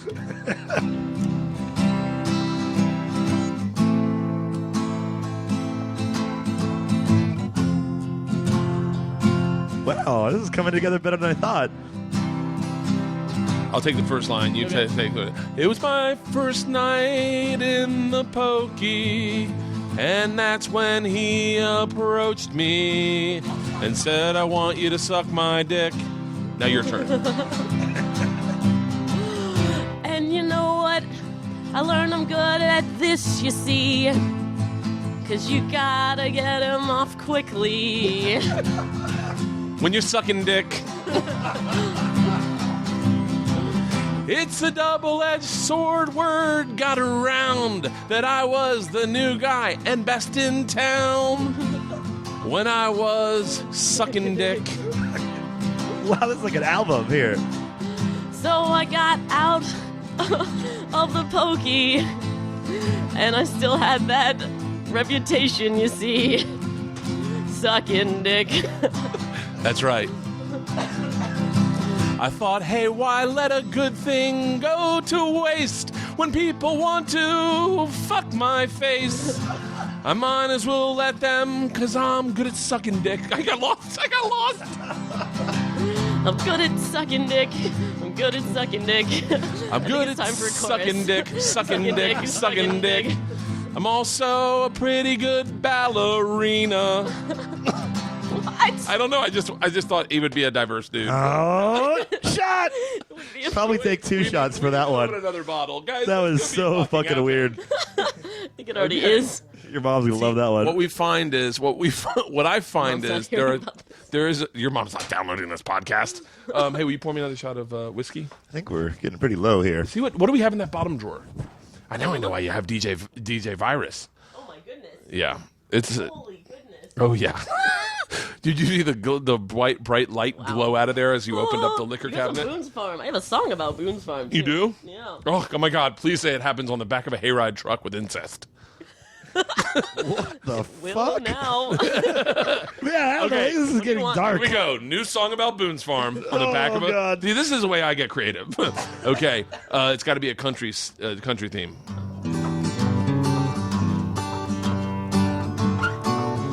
I think I'm playing. Driving and Crying. You ever hear that song? No? Are you I am shitting doing me? both. Oh my God! Have you never heard Driving and Crying? No. By whom? Driving and Crying. I'm going straight to hell. All right. You've never heard that song? Oh, fuck. You know what? Give At me the risk of shampoo being effect sued right now. by Driving and Crying, one of the greatest bands, I just hope that you appreciate that. I think people should buy your music. Wait. Grew up.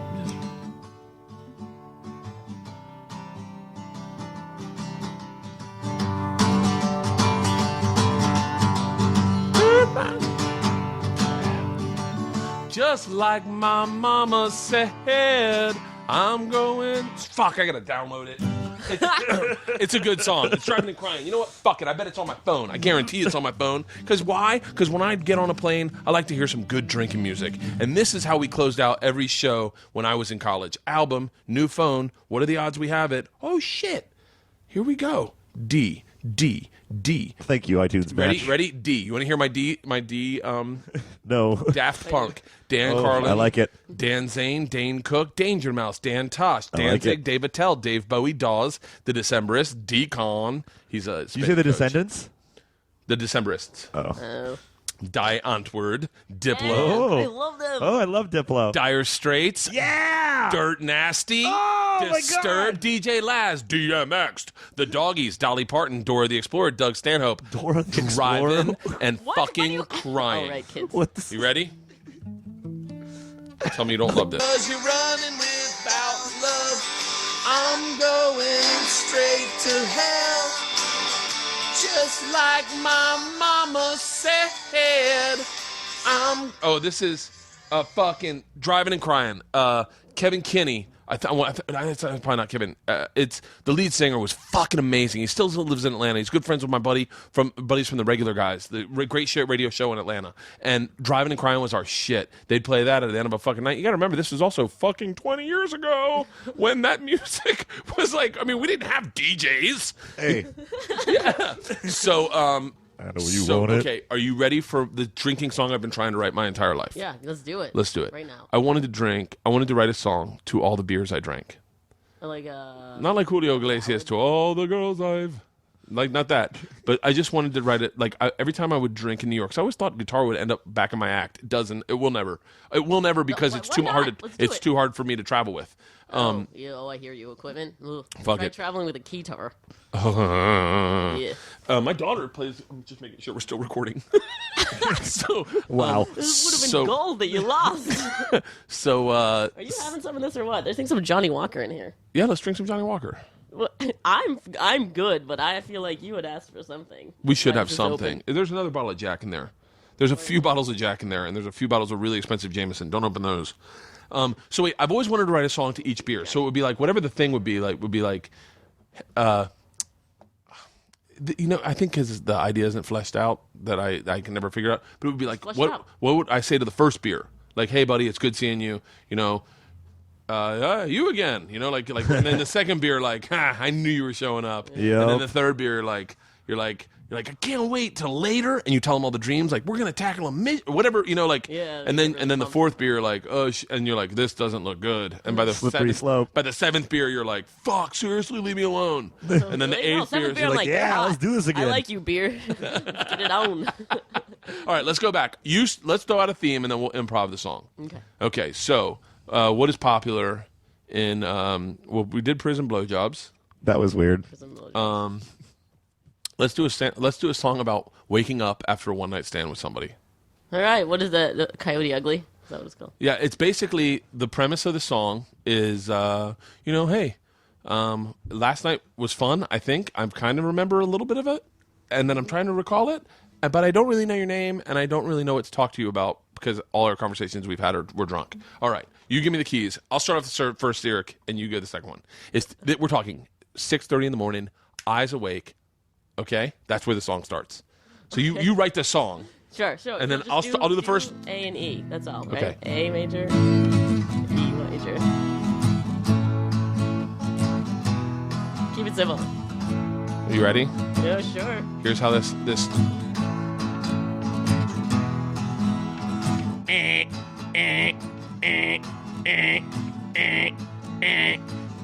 Oh shit, that's her alarm clock. Oh shit, who is she? She snores like a buffalo in heat, and her back doesn't look any better. She looks like a great white shark, but without the fin. I need to get out of here. Oh my god, her ankles aren't thin. Now you're the girl. Hey, I think I met him at the club last night. And I feel like I was in a freaking fight. Seriously. seriously, I brought him home from the club. And why the hell are we sleeping in my bathtub? Gotta admit, I kinda beat that pussy up. I wonder if she nutted. I know I definitely dropped a nut. 'Cause I think I can see it in her hair. Oh shit, she's awake. I'm just gonna lay there. He's still sleeping.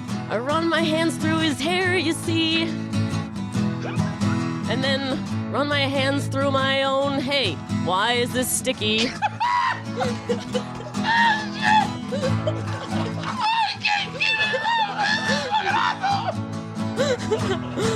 Well, this was a whole lot of fun.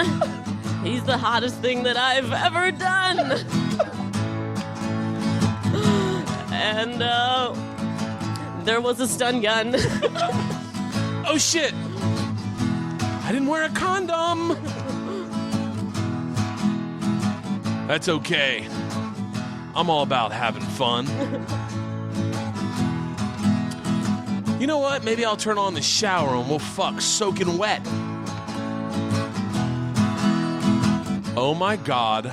I think I'm laying on her pet. Oh, fuck. I just loved how he touched me. And I also love that I got a prescription for Plan B. I got nothing more. We should probably hit a chorus at this point. Okay, we'll sing it together. Okay, this is the choruses are both our eyes. We wake up and we stare into each other's eyes and we say the first thing we say to the other person. That's our chorus. Okay, ready? And it starts. Do we need to change chords? No, I think we're good here. Okay, here we go. And hey, you remind me of my dad. Oh my God. Hi, you remind me of my dad too. I can't fucking keep going. We're making magic happen. Do you feel this? Wow. Magic, I can feel it. This is fucking awesome. I hope to God people are fucking listening to this going. Right now, they're only because it's a podcast and it feels special. They're like, I can't believe they all. I feel like we've written these before. No, we did zero rehearsal. Sticky hair. Oh, let me remind you. What's sticky? I'm doing another shot. Oh my God, Driving and Crying just emailed me. What? No, I'm kidding. Oh my God. I believed you. I have to do slack key guitar lessons. Do you know what that is? Mm-mm. I don't know. I gotta do them. What does that even mean? I don't fucking know. I just got an email saying I have a slack key guitar lesson tomorrow. You take guitar lessons? Nope. I'm taking a slack key guitar lesson. I'm doing something with slack key guitars for a TV show, and I need to know how to do it. So I'm taking a slack key guitar lesson. Cool. I don't know what that is though. What's this? I don't know either. I thought you. I was hoping I'd throw it your way. You'd volley it back to me, and I'd spike it out of the cord. But that didn't happen. Spiking here. No setup. So is it hard having a relationship being on the road, or are you guys hooking up? Why does everyone ask that? No, oh my God! I just did what I made fun of radio guys for doing. There you go. It's Topless Tuesday, huh? Wow. To Ali Spagnola, everybody. To the Power Hour, DJ Virus. You got to change it to DJ Virus now. It's almost. Do you have a DJ? To be this way. Do you have a DJ name? Keith Myers. No, but like a real one. Like That's it. Keith like Myers. Diplo. Yeah, Diplo is so awesome, though. Diplo's pretty fucking cool. I can't be as cool as that. Can I tell you something? He had he almost had a show on Travel Channel, and we did all these promos for that it. would have been so rad. It was a pretty badass idea. I won't spoil it because I'm sure he could do it somewhere else. So I won't tell anyone what it was, but it was a pretty badass idea. And we did promos, me, him, Adam, all the dudes from the Ghost Adventures. I think that's it. And Diplo would do these like look in the camera. He'd be like, you'd have to do like deliver a line. Like mine would always be like, travel here, or travel moves you. But Diplo would just look and he'd like look in the camera and he was wearing a fucking like European suit and he was just like, travel here. And I was like, I want to travel there. I want to Wait, Cheers. Cheers. Cheers. How many almost shows did you have until you had a show? I've had a lot of shows, and I've almost had shows my whole career. Yeah. I've maybe done 30 pilots, 40 pilots. Yeah, that's crazy to me. That you gotta like so many misses before hit. Someone told me about a pilot I shot with him the other day, and I was like, I had no recollection of it. Not that for me is douchey if you don't remember working with someone, but I just have done so many. Like my daughters were like, I said something about llamas, and I said I did a TV show all about llamas. What? I did some stuff for Animal Planet. I had a deal over there for like a second where I did a show to find the world's best dancing dog. It's just, it's like, look, it's not passion projects, obviously. Like, it wasn't my Explains idea. Dora the Explorer. It was very funny. It was very funny, but it didn't go. And then I did a show about llamas, dancing llamas. Interesting. If you, because that's a thing. Oh yeah. Oh, there's a Two dancing stations. llama competition where you dress your llama up. You dress your llama up, and then you dress up, and I dress mine like Mr. T, and I dress up like Rocky, and we were my goodness. from Rocky This is 3. not a real Photo? thing. Show me. I don't have it. Someone's gonna have to I link wonder if us. you Google it, if you can find it. Let's see. I would believe that. This is the video. I don't want to show you. There's my boy, my buddy Roy Choi. Everyone, his book is out. It's called L.A. Sun. It is fantastic, especially he's got a thing about making rice. Roy, if you don't know, is the creator of what we now know as taco trucks. He created the fusion taco trucks. The first one was one called Kogi, and it was Roy's. He came up with it. It was Korean barbecue, and it was revolutionized it. And that is Roy. He's also good friends with Anthony Bourdain. You've seen him on Bourdain's show a lot. But his new book, L.A. Sun, is out, and you can always get my book at bertbertbert.com. Choose the vendor you want to buy it through. Life of the Party. All right, here we go. What were we saying? Oh, Bert. I don't know. Llama. Your phone does a Morse code for S. Really? Yeah. Is that what that is? Yeah. Nerd. Excuse me. I don't know. I don't know pi to 50 places. I don't know. There's got to be a picture of me with a llama. You gotta look up Key's picture with a pony. Yeah. He got on MTV for a picture with a pony. Wait, what do you have to Google to find it? I don't know. Yeah, no, it's like Pony Party or something. like the number one hit for Pony Party. This sounds so It's weird so now. Weird. I can't find my picture of me with my llama. If anyone can find it, send it to me. It's me as anyway. What's Keith's pony? Oh, jeez. Tell him. Do I it. had a birthday party and They got him a pony. Yeah, I twittered out something stupid. I shouldn't have twittered out. I said, And then it hit okay, the front page of Reddit. it's my birthday, and if you guys, I'd ask for a pony, but I know one of you fucking assholes would get me one, and they did. They got me a pony. I'm on the fucking 11th floor, and I had a pony in my apartment. Yeah, but the dude that brought you find it it? up Is that what you're wearing doing some right sort of, now? like dragon t-shirt. Every with party is better with a Bluetooth. pony. Oh, Fact. jeez. Is it MYERS? Yeah, you got it right. Every party's is it Flickr? Oh, probably. It's so weird. I'm already concerned. The pony caretaker. Oh, is yeah, what there we makes Is it- this go. it? That's my place. There's my pony. Shut the fuck up. Oh, you got a stripper pole? Do you know Yeah. what's so funny? I don't know the dude in the sensible leather jacket with This is so. with the dragon T-shirt. It's so weird. So this is the story it with reeks. It reeks of rock star millionaire computer mogul. Is mogul. that Yeah, like your buddy with the. He's got his Bluetooth in, but it's not. It's the Bluetooth that you probably should buy because it's the best one on the market. But it's one that looks nerdy as It's shit. so ridiculous. So check this out. When they brought the pony up and they brought it in, and everybody's cheering and clapping and laughing, and I'm looking at it and I'm thinking, this dude holding the leash on the pony, he just looked a little out of place. You see him in there, and Yeah. I was like, no, dude, I was like, this isn't fucking my pony. You know what I mean? My friends know. Like, I'm just gonna Craigslist it the next day. Like, so I'm like, this guy, he's the handler. This is a fucking rented pony. And so everyone finishes cheering, right? And right when it gets quiet and everyone looks, I go, all right, guys, let's fuck it. And I saw his eyes open, and I was like, I'm fucking busted, dude. That is not my pony.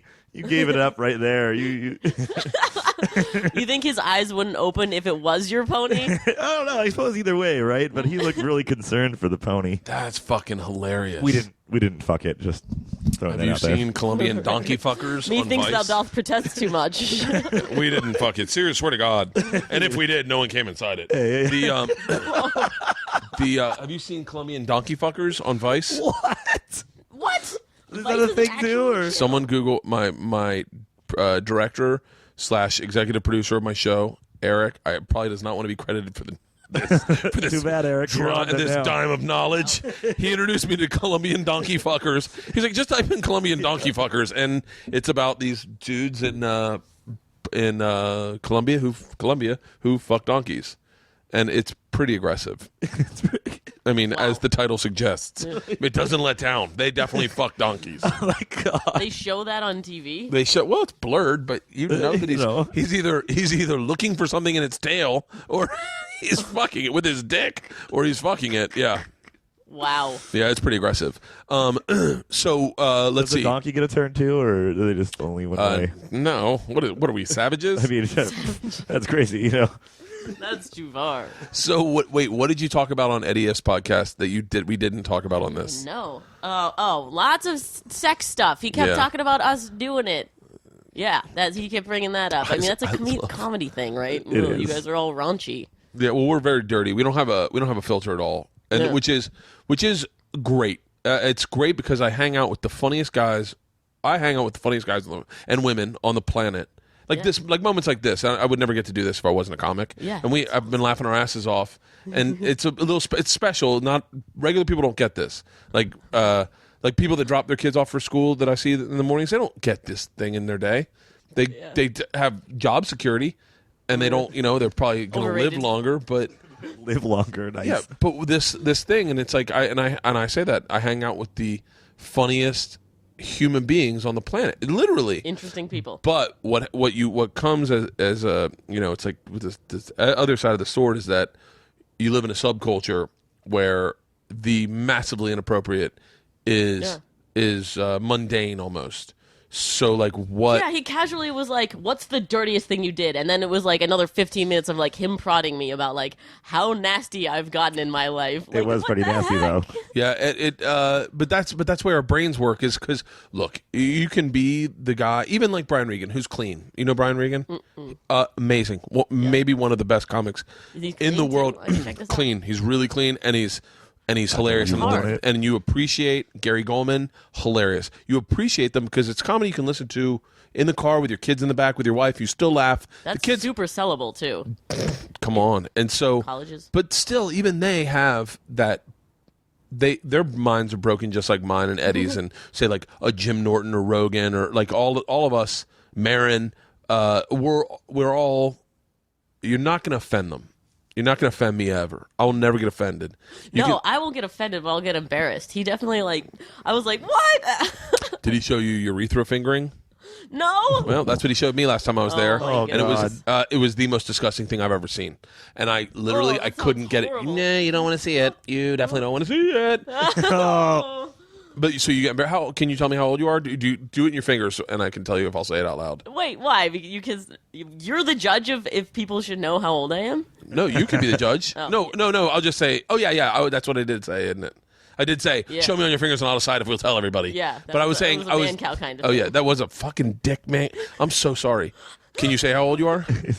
Well, now it's like God, she must be 40. My goodness. No, you look very young. That's I what I know. was Well, going to say. okay. So I also had She's over pigtails last 21. night, and I was wearing a shirt that made me look like a Game Boy. So it was a Maybe little in 6 dangerous. years he'll be 30. Yeah, you look. I'm gonna guess 24. I'm 28. Are you really? Yeah. God, you're still young as shit.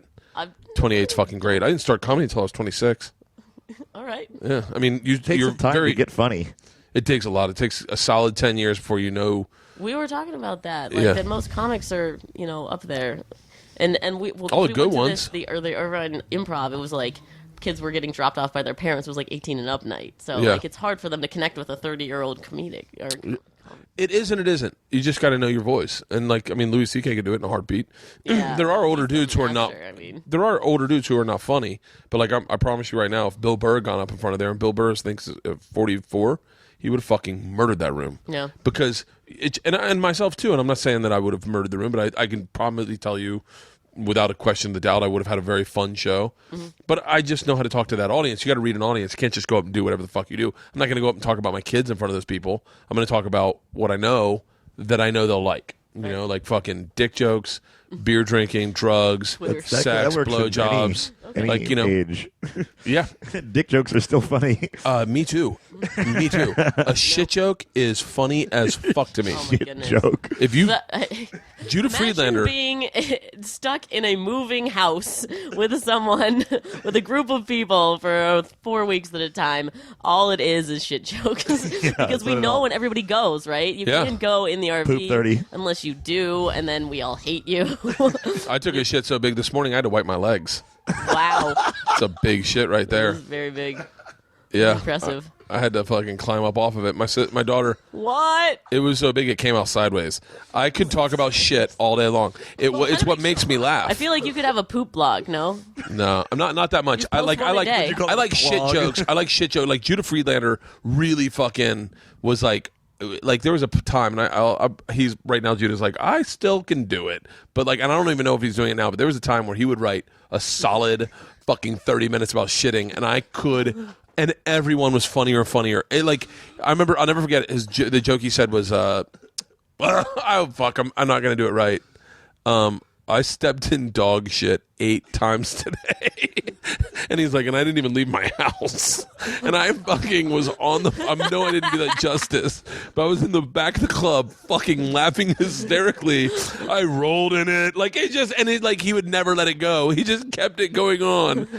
Judah is such a funny fucking guy. Do you know who Judah Friedlander is? I've definitely heard his name. He's the guy from 30 Rock who wears the world champion hat. Oh, okay. Yeah. He's fucking a really great comic. So yeah, Eddie's, I can see. That's the weird thing about comics. I apologize. I know this was supposed to be an hour interview, and we're coming up on an hour 40. But is there anything you'd like to talk about? No, I think we covered it. Really? Yeah, poop, blowjob, prison blowjobs. We I think should we do covered a- all the important high Well, points. we did mean to make like a bullet point for these things because we get so off track. It's like we should have talked about blah. I don't know though. Yeah, you can't. Is there When we walk any more away, beer in that fridge? Or are we empty totally? Empty. Wait, do you want some Jack instead? Help me out here, Keith. Where's the Jack? It's behind. straight- It's behind it. Behind that red, My agent autographed it for me. some kind of. She gave me a bottle of Jack. Yeah. Is it empty? You notice 5 that every empty bottles of Jack is that the Daniels. autographed one? Yeah. You drinking the autograph one? It says congrats.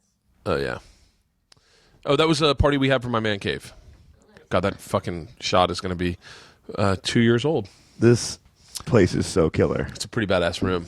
It's pretty It badass. does look like exact. Are you sure that they didn't like base "I Love You Man's Man Cave" off of your man cave? I don't know. Maybe no. They didn't Do do your that. listeners get a chance to like see this? I should describe it. Like, there's a fucking killer TV, maybe $1,500 and $100 They're bills sitting on a everywhere. table in the center It of the smells room. of There rich is mahogany. $1,500. I didn't mean that to be there, No, but there no is. big Yeah. deal. Hey, whatever. Just Yeah. throwing around some cash. I got into this thing. I don't know what it is, but I like carrying around big chunks of cash. Who doesn't? So That sucks. Credit everything. Credit. No way. So yeah, it's the TV show Man Caves with Tony Saragusa and Jason Cameron. They did my man cave. So Awesome. they came in. This was a So people can see woodworking that then. shop.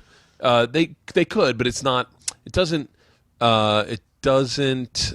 I think it's gotten better, if that makes sense. Yeah. Like it's gotten better since they gave it to me. I've definitely. I put in this couch. Do you use that treadmill? All the time. Or not right now because I have plantar put laundry on fasciitis. or what? What's that? To put laundry on? Oh no. Oh no. You ready? Are you Look ready at for that fucking Are you, TV? Like, are you ready for the? right? I didn't even notice. Right? No. Yeah. That's a fucking TV. Well, It's normally the framed like a map. giant mirror on a wall. It is so hot. Like artwork. This I don't wonder. I wonder if this will. And your remote looks like a dildo. I'm just saying. It should. That That's is a why dildo, I did actually. it like That's not a that. remote. Oh, oops. Don't get worried. There's a map that comes down. Oh, really? Yeah, to hide it.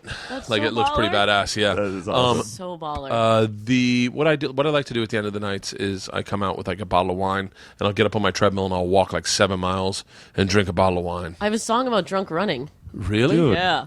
Let's hear Can it. you play it? Play it. Seriously though, like it's when I can connect people with people about like working out and drinking. It's my favorite. I love that you do that. Yeah, I do it. I do it at hotels when I'm on the road. I will go in Awesome. after the end of the night. I'll go in with like a tall boy or a couple beers or maybe like a bottle of wine, and I'll get on the treadmill and I'll just walk. And a lot of times the people that work the front desk will come in and I say a lot of times, it's happened 3 times, but they'll come in and stay on the treadmill next to me and talk to me. So I'm walking pretty slow. I'm walking at like a 4. Okay. And it's always No, just, that's and we'll talk good. about our kids. It really is a really great fucking, like I always think they're coming in and tell me, hey, you can't drink in the workout room, but they don't give a fuck. It's fucking midnight. Like they don't care. So wait, let me hear your song about Awesome. drinking and working out. Well, you know that like Liz Lemon does it too. She like will like drink on a treadmill as well. you serious? Like, one of the episodes. Of Oh, I love it. 30 Rock. I'm yeah. obsessed with pedometers, heart rate, and all that. So this watch right here. Yeah, you're Yeah, this is we the have new one of those in the basis. a little office. type A, aren't you? For a partier, you're pretty type A. You know what? Here's the thing. Can I tell you something honestly? I think people. No, you can't. Okay, never mind. Didn't go. I think people. I mean, I definitely party harder than the average parent at my kid's school. Sure. But that's not even true because sometimes I hang out with those people and they get fucking blitzed. But I party a lot more often, and so like I drink a lot. I'll drink a lot, but I'm not like ever getting like out of my fucking gourd on the average day. Like I just drink to have a good time, and then I like having a good time, and then when my good time's over, I'm out of it. I never think about the next beer. I think about the beer I'm drinking currently, only because I'm not. That's the difference between an addict, It's a journey, not the destination. right? I want Zen of you. I want the moment. I don't want anyone to leave. I don't want anyone to be like, well, it looks like that gives me anxiety, but I don't care about getting more beer or us needing more beer. That'll work. I just need that moment, that fucking. So then, like, on a larger life scale, you probably don't care about your legacy. You're, like, living for, like, you want to live right now, not... It's given me a lot of anxiety. I don't know if I'm comfortable talking about this. It's given me a lot of anxiety. I was never the guy that ever told a story about himself. I was always the guy in college that stories were told about me.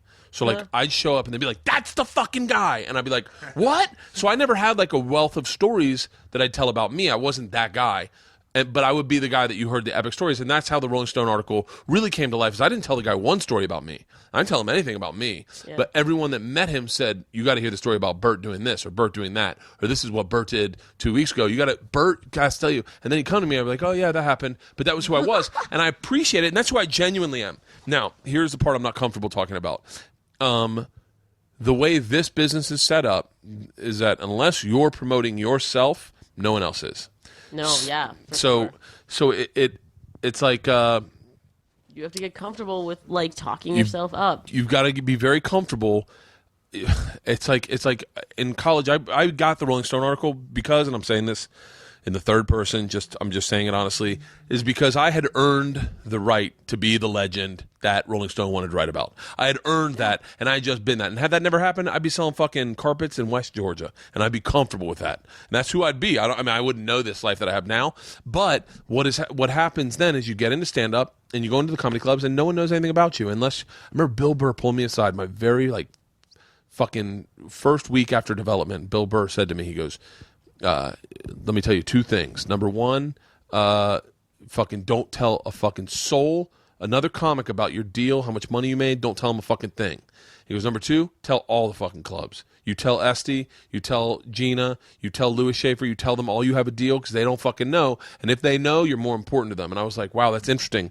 So, like, you hide it with the comics, but then you got to, like, self-promote. Now, I've been on a tear of what is considered a career for the last, ever since I did Joe Rogan's podcast, things changed my life. Hell yeah. I did Joe's podcast and I told the machine story, and from that day on, I'm fucking a totally different guy. What happens is I then become into this promotion junket of like you go into radio and they're like, it's the machine, and I'm like, I got to be like, let me tell you guys about the time, which I'm comfortable doing, but it is a weird place for me. So like when you sell a book, you got to pitch yourself. And you got to be like, I'm the fucking greatest, and this is why. But that's not who I really am. Right? I never had to. I was just like, and I'm not saying I was ever the greatest, but I'm just saying I never was that guy, and now I am that guy. And in a weird way, it's like I got the book, I got a few things going on that are all, and it's a weird place. And it's not just in person too; it's on the internet, right? You got to be comfortable with like selfies and like or whatever, like being all about you.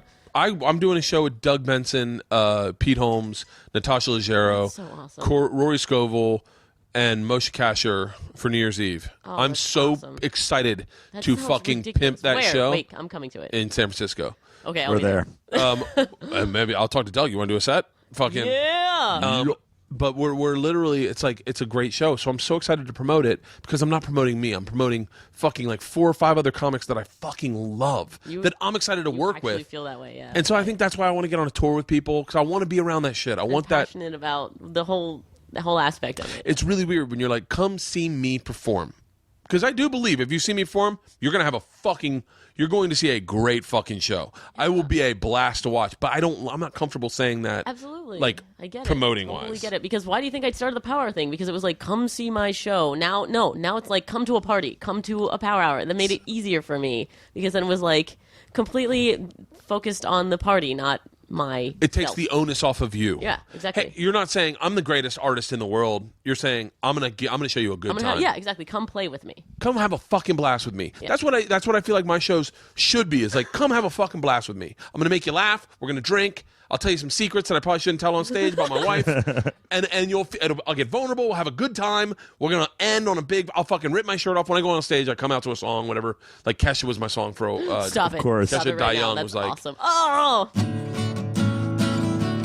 Don't tell me how to play. Wait, can I sing it though? Because you're gonna have to pay. This isn't Kesha. They're not gonna hear it. Keep going. I hear your heart. Hold on. Beat to Show the me beat these of the fucking drum. chords. Oh, what a shame that you came here with someone. It's really easy. It's D, A, D, G, A. That's it.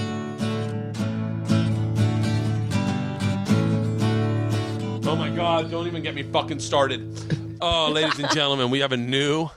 I will be singing Kesha at the New Year's Eve show Yeah. with Pete Holmes, acoustic, slow. So Pete Holmes doing and I. this? Yeah, we Cheers. need cheers. Cheers. I want to call Pete right now. Oh my God. He's in the 2 years middle. old. Tastes delicious. Doesn't taste bad at all. Let's see if Pete's. Not as good as Jameson, obviously. Let's see if Pete. He's in production on his show. Everyone, check out Pete. Pete.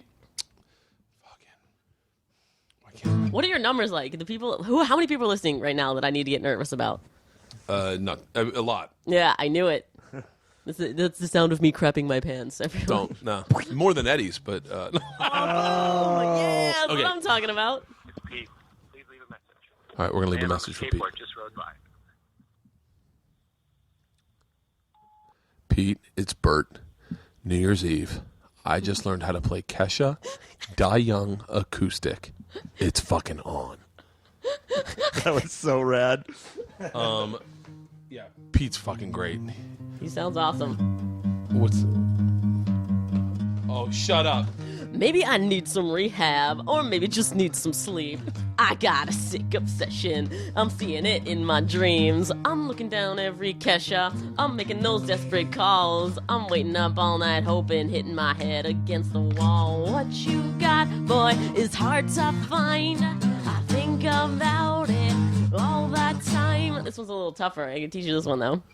How do all I power play? chords. How do I play? What's the other one? The other one I love. Hold on, ready? I'll TikTok.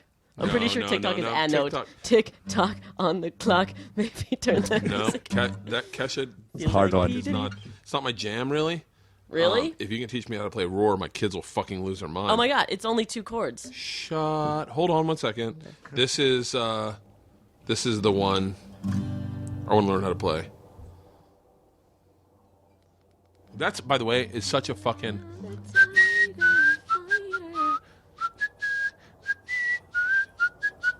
Is it playing?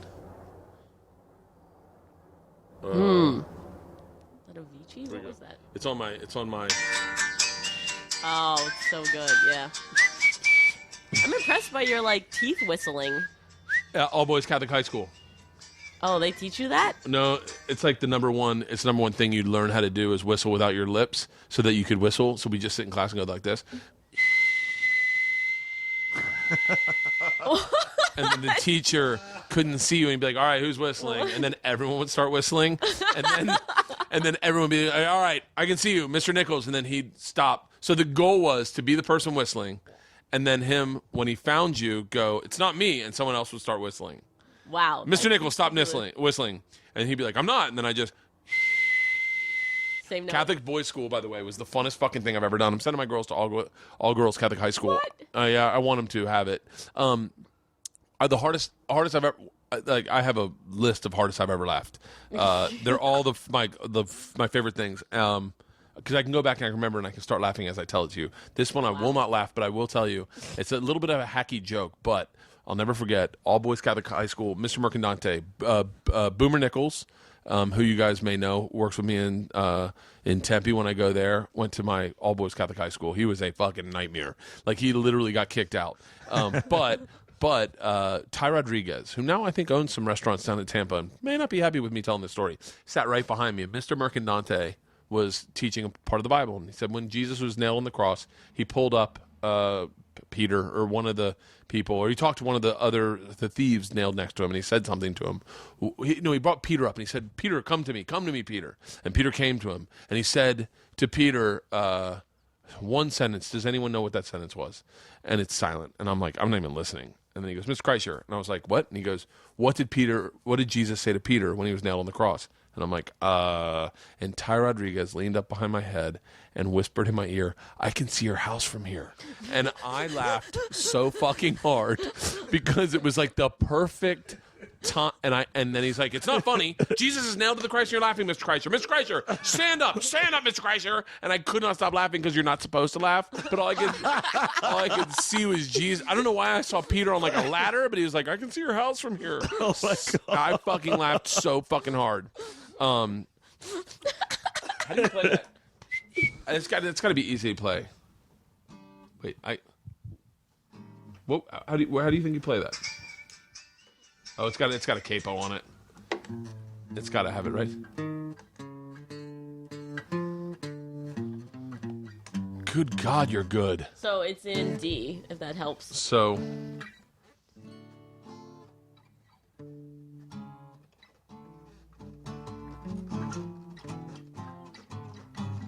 Oh, so it's all around there? Holy shit, you're good, Allie. You're fucking awesome. I know, we love this. We do this on the road too. I'll be like, play Eddie Money, Take Me Home Tonight, and then she'll just like. Well, then I taught you though. And then she like this with the phone and the lyrics, and she'll just play the song. It's unbelievable. I do like I would say a live stream show. It's not a podcast yet because it's not good enough to listen to later. But like people will come live and watch me, and they'll just like send me tips and be like, "Hey, play Don't Stop Believin'," and then we'll do it live like on my show. And so it's like a power hour, but we only. Do you know? I had a homeless guy that lived in my back alley. Yeah. And he used to play Bob Seger's.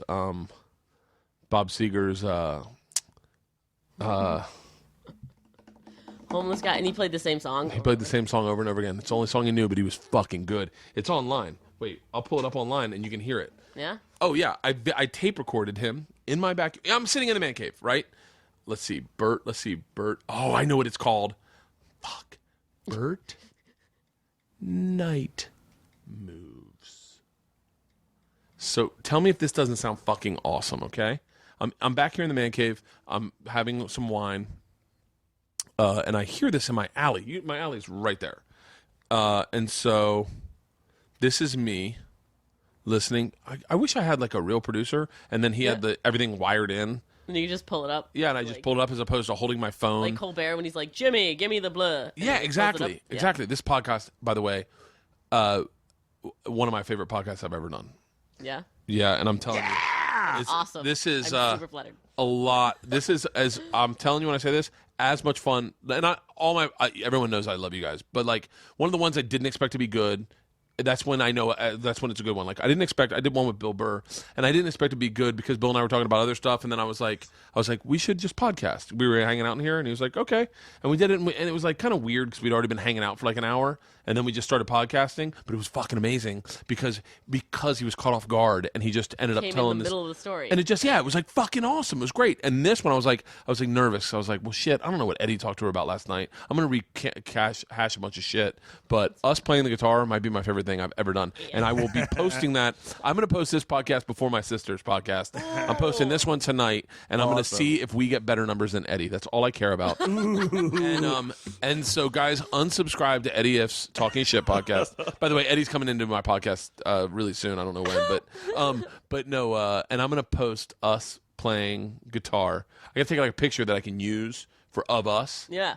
But out. so this is me, obviously. Homeless guy that sings night moves in my backyard, and I love it. I love it so much. So clearly, right?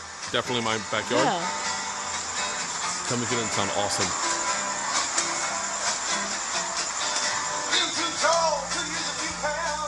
Oh my God, he sounds great. Sounds like Bob Seger, right? From Soul.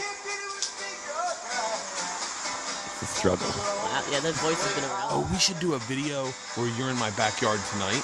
Doing You're that. singing Indigo Girls, Closer to Fine. Do you even remember that song? Oh. Are you serious? Doesn't that fucking sound awesome? 70s? Working on the night moves. Are we doing another shot? Are we out already? Indigo Girls. I'm still Wait. working on the. I'm a sipper. I told you. It's Wait, almost how done. does Indigo Girls? Wait. Fuck. I've had so much fun playing the guitar, but I never fucking play it.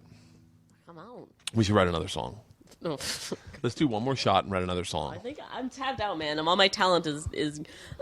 We should write one So, more like, song. Drunk for me goes linear, and lack of talent goes exponential. Me too. Not with guitar playing, but with comedy. You can tell when I get drunk when I do stand up, and it's like, Hey, do you dream about stand up and when you do, is it like really hard? no, No. I don't dream about stand up. I dream jokes. So what? Yeah. I dream jokes. Pretty aggressively. Like, Do you write down whenever you wake up immediately? no, I started. I think I might have said this journal? already on the podcast, but I started a podcast. I don't know how this is going to work, but I'm leaving voicemails for Doug Benson, and he's going to put it up on. This is an edit by the author, because right now I'm giving out Doug Benson's email address on accident, so I had to stop so he wouldn't get inundated by emails. Oh, shit. Fuck. I may have to edit that out. Oh, really? I think that's his email address. Okay. This is. I also may have That- sort of under my breath said that. So you should don't worry probably about it. Don't worry edit about it. that out, And no, I didn't hear it.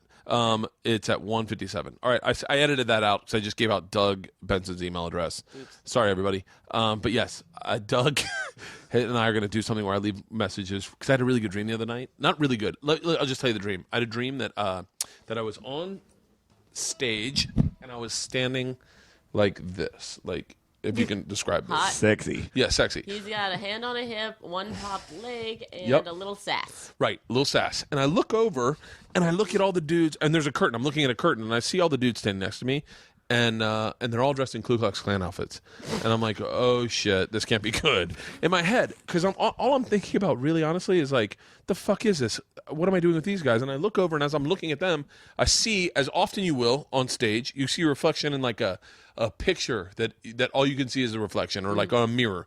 And I see that I am dressed in all white, and I'm wearing a dunce hat. So I'm not necessarily in a Klan hood, but I look close enough, and all I can think is Travel Channel's going to be pissed. Like, if they see this in my dream, isn't that bizarre that in my dream I thought of my employer? I thought of real life. Like, I thought of real life No, comprehension. because you're level-headed. You're an adult. Yeah, but you'll fight a dragon and be like, ah, fuck it, fighting a dragon. but then I'm course, like, right? yeah, and then I'm like, fuck it, I'm in so much trouble. So I look, and then all the dudes are standing exactly like me in their Klan outfits, and I'm like, what? Before I can get off stage, the curtains start drawing back, and I hear an announcer's voice go, "Ladies and gentlemen, put your hands together for the Click Clack Clans."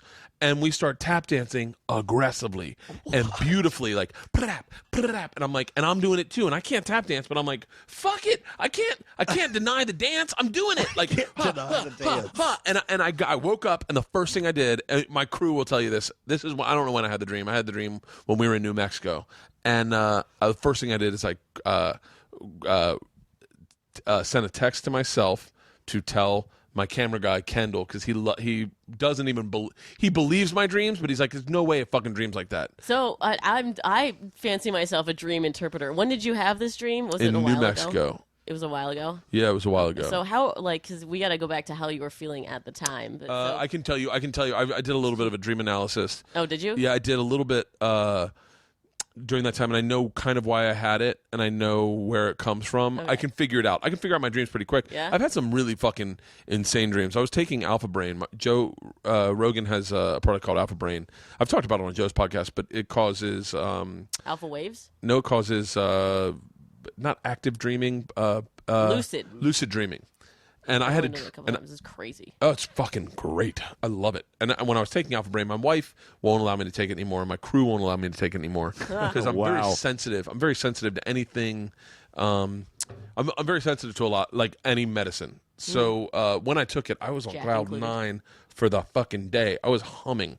I was like, like, hey, what do you need? What do you need? I got a million great ideas. We should start a urinal company where it's just busts of famous people and you pee in their mouth. We put them in the bottle of urine. Like, these are all my fucking...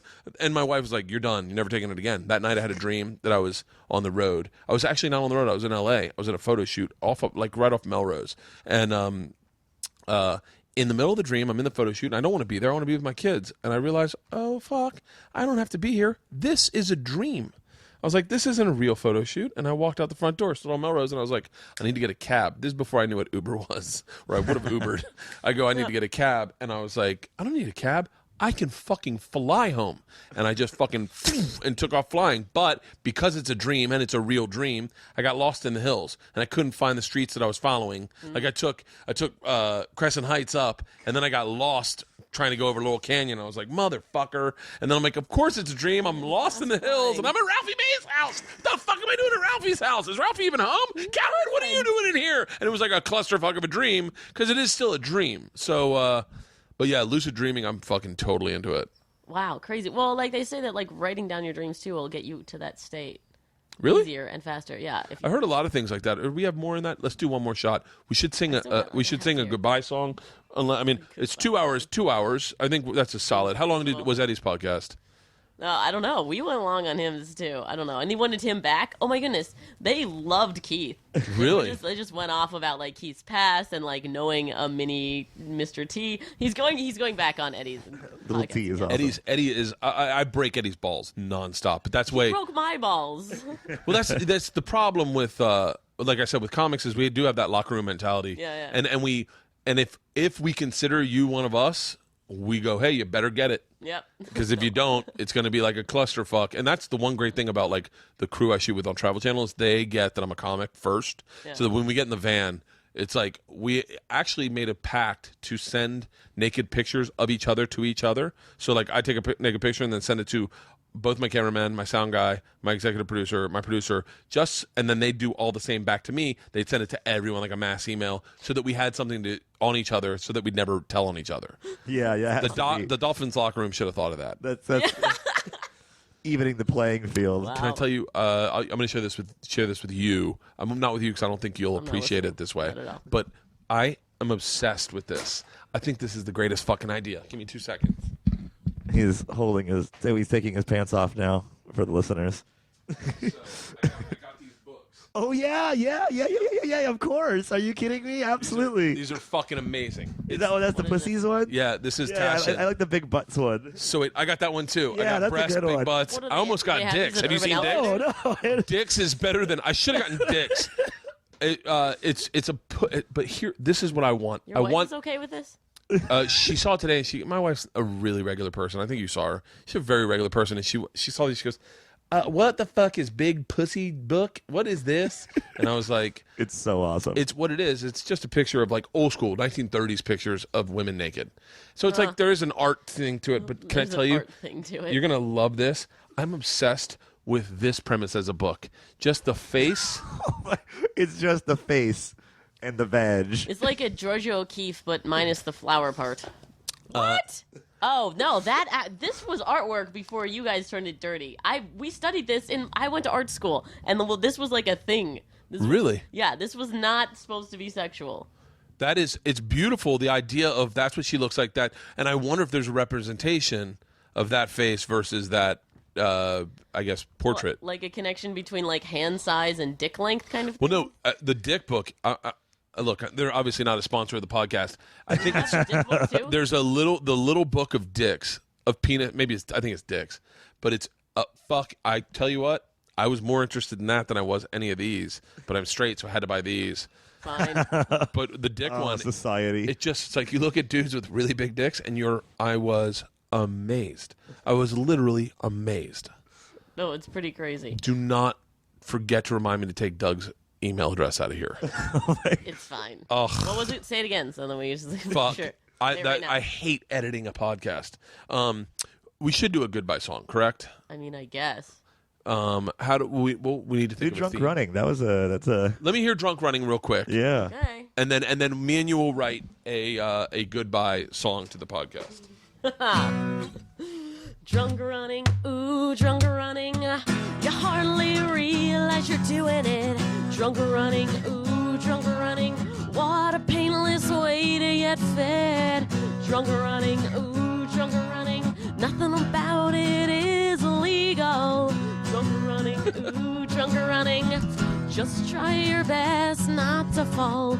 It's the best way to get where you're going. And of course, it's so much fun. If this were a race, I would definitely be ahead. I should probably enter a decathlon wasted. Drunk running, ooh, drunk running. You hardly realize you're doing it. That's fucking awesome. Shot. Can I? Okay, let's do a shot. Here we go. Nice. Everyone, Right. Cheers. Cheers. Allie? It's the rest of my Jack. DJ Virus. damn You it. almost should change to DJ Virus. Motherfucker. I bet there is a DJ Virus. I'm sure. Sure there is. In Asia. And viral. Asia. They're twins. Do you have a song called Power Shower? Oh my goodness. Beers Okay, in the so shower. I entered this contest to win money to throw a party. It was a company that like does ticketing online, and I won.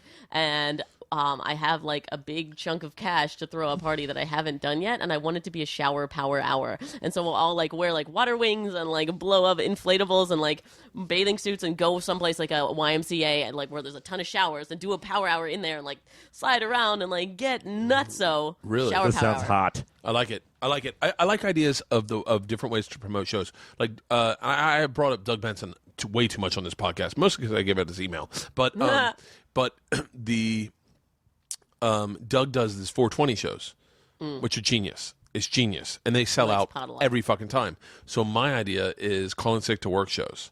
So I go in and I do Nice. radio, and then I go, that's it. I'm doing a show right now at the Improv, calling sick to work.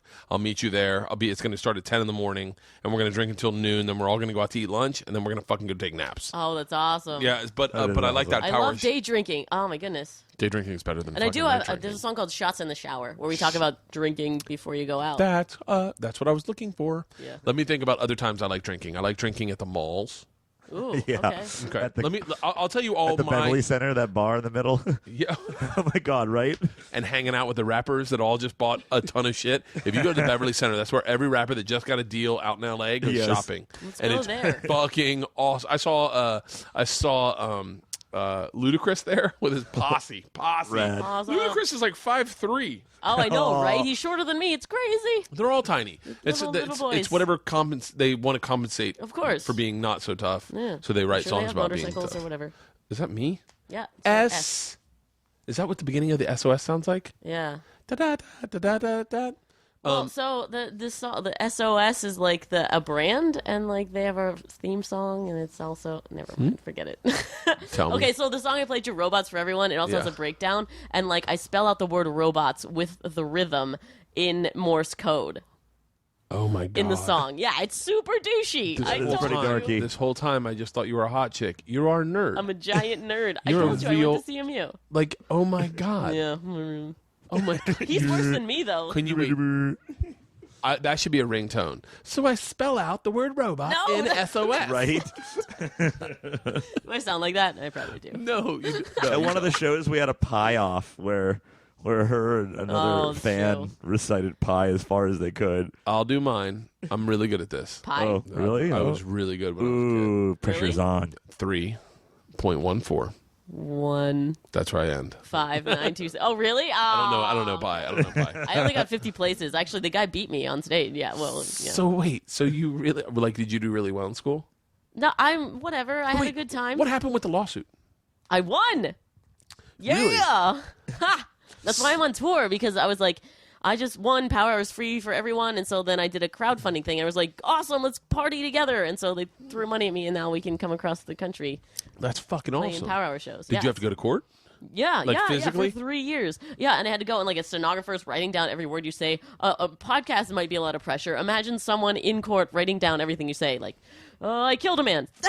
That's on there forever. Oh, I don't care about that. I'd be so good with the stenographer. I try to trip mess him with up. her? Yeah.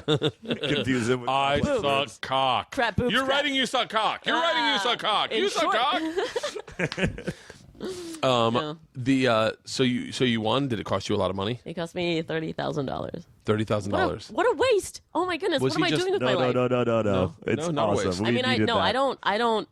I don't regret any of it. I'm so but happy it's we have absurd. Power Hour now like this. Yeah, this is great. You know He what was you got. actually stopping people. But you know what you got to do though is this is my 2 cents. This is my 2 cents. Okay. You need to make Power Hour your stepping stone to Ali Spagnola. Yeah, I Yeah. totally agree. I would love to do that. I hope people still pay attention when I make more good artwork. I hope that happens. Coming from a man known as the Machine Yeah. and Van Wilder and Yeah. Bert the Conqueror, I'm Okay, telling well, you have a that lot of stuff. I have a lot of fucking nicknames. I went to therapy for it because I was having a hard time finding out who Bert was. Because I was like, I'm always constantly, I get excited if someone yells the Machine. It fucking makes my heart skip a beat because I go, I told my uncle. I'm going to read this only because now my uncle is the most successful man I've ever met in my life. He's I think he had the world's largest lobbying firm. He lobbied for China for a period of time. He's a little older, but he's the one that helped me get into stand-up. Kind of took the bullet when my dad was not a fan of the idea. My uncle took the bullet and said, "I want you to move to LA, and I want you to do it." Go for it. And That's awesome. So my uncle emailed me. I think it should be here. Fuck, who knows? I'll see if Jerry. Oh, I shouldn't say his name. Maybe. Lots of edits in this one. Here we go. Okay, so I was just Auto-tune your voice. I was just in DC last week, and DC is like a big market for me. It'll be a big Yeah. market for you too. Do you do it? Yeah, we're headed We're there. headed there soon. Okay, I'll set you up with my buddy Elliot. DC He's- is right before New York. Yeah. Yeah. DC's fucking fun. cold, though. DC's fucking fun. Yeah. It is all smart, intelligent, all the My but it's favorite. not the smartest. It's just Oh. the smart ones from school. Smart enough like to, the, like, the ones that went to yeah. Georgetown and got B's and C's. Oh, I love it. But they're Target cool market right and there. they can party, and that's why they're in DC because they're like, "Fuck it, I don't work too hard, but I'm smart as shit. I got to work kind of hard." Yeah. you know, like you don't want to go to love fucking it. yeah. So DC is the best. I love DC. Awesome. So my uncle emailed me. My uncle is the most successful man I've ever known in my entire life, and he emailed me yesterday, November 6th, 2013 at 8:35 a.m. for him. Wow. He's in D.C. Dear Bert, all the young people in my office, and they put in parentheses, those under 50, are raving about the Machine. I haven't seen it. I don't know what it is, but you are a genius. My new position in life is to say I am Bert's uncle. Love, Jerry. And so it was like the but. Now that like so when I get something like that, I'm like fuck yes, like that makes me excited because I go, it's good. Yeah. Now, granted, you can go online. You can find the earlier versions of the story where I've seen it. Yeah, I told it in studio. on Dr. Drew. I told I it didn't see on that one. Loveline. I told it. Really? Yeah, I told it on Loveline, you and go, the story's the same story, but I made it better. Obviously, by Yeah. being a comic, I punch it up and I make the little things that I heighten them and I pull things back But the fact that I did that makes me proud. And when I hear someone yell, "The Machine," that makes me proud. The problem is when I'm hanging out with my daughters, putting them to bed, and they're wearing my Machine shirts, and my youngest daughter goes, "Who's the Machine?" And in my brain, I hear me go, "I'm the motherfucking Machine." like that's my brain, though. That's my brain is Richie Incognito. It's that fucking voice that's Stop going it, like, brain. yeah, stop it. Like, I'm Jonathan Martin, but my brain's Richie Incognito. Wow. And so, Wow. so I went to some therapy to try to figure out who I really am, and it was very simple. And then Joey Diaz is a good friend of mine. He's told me to stop going to therapy, just have coffee with him every morning. He'd figure it out for me. There you go. And he did. You He should pay did. him. Perfect. All right, we should do a closing song. This has been, let's do it. I think, the longest podcast I've done. Awesome. Only because it's like me. I really appreciate you bringing your DJ, by the way. Oh, yeah, that was thank the you for fucking letting me best. bring It him was the along. best fucking move. Yeah. You love me. You're a good icebreaker. You're Totally is. very comfortable. You're very casual, but you're not like a dude. Very hungover. But you're not. I like feel so much better now, though. You're like not laughing. You don't have like a. I'll say this. I hope this is a compliment to you. You don't have a fame bug. You don't care to be famous. You like doing what you do. Yeah. You're comfortable with who you are. Oh, totally. And I do take that as figure a it out. compliment. Thank you very much. Yeah, like there are people who have fame bugs, and it's. I got it. Histrionic. History is that? Oh, is It's a that something in personality college? disorder. Never mind. Forget You know, big words. Yeah. I didn't do that well in college. All right, how do we do? If we do a closing song, it's got to be big. it. It better be quick because I gotta pee. We've been podcasting for so long and drinking. Go pee. Pee in No, the no, yard. no, Pee in the it's fine. yard We'll like do my a song. daughter. Just pop on the spot. Isla will literally go out and just pee in the yard. Yeah. Well. Okay. Well. That's like me If I later. woke up a dude, I would too. Isla is a girl, and she will just walk out. She doesn't wear panties, just spread and piss in the yard. And she did it at our friend Tom and Sandy's Talking about house. a dog my though. God. Right? This is my child. Okay, My awesome. 7-year-old will just spread her legs and piss in the fucking yard. Awesome. All right, so Let's rock this one in G. I feel like you're comfortable with that. no, my fingers go there. Do it again. Yeah. G, then C, sus2, and then G. Yeah. All right. We're good. We So got it. You play it, and I'll catch up.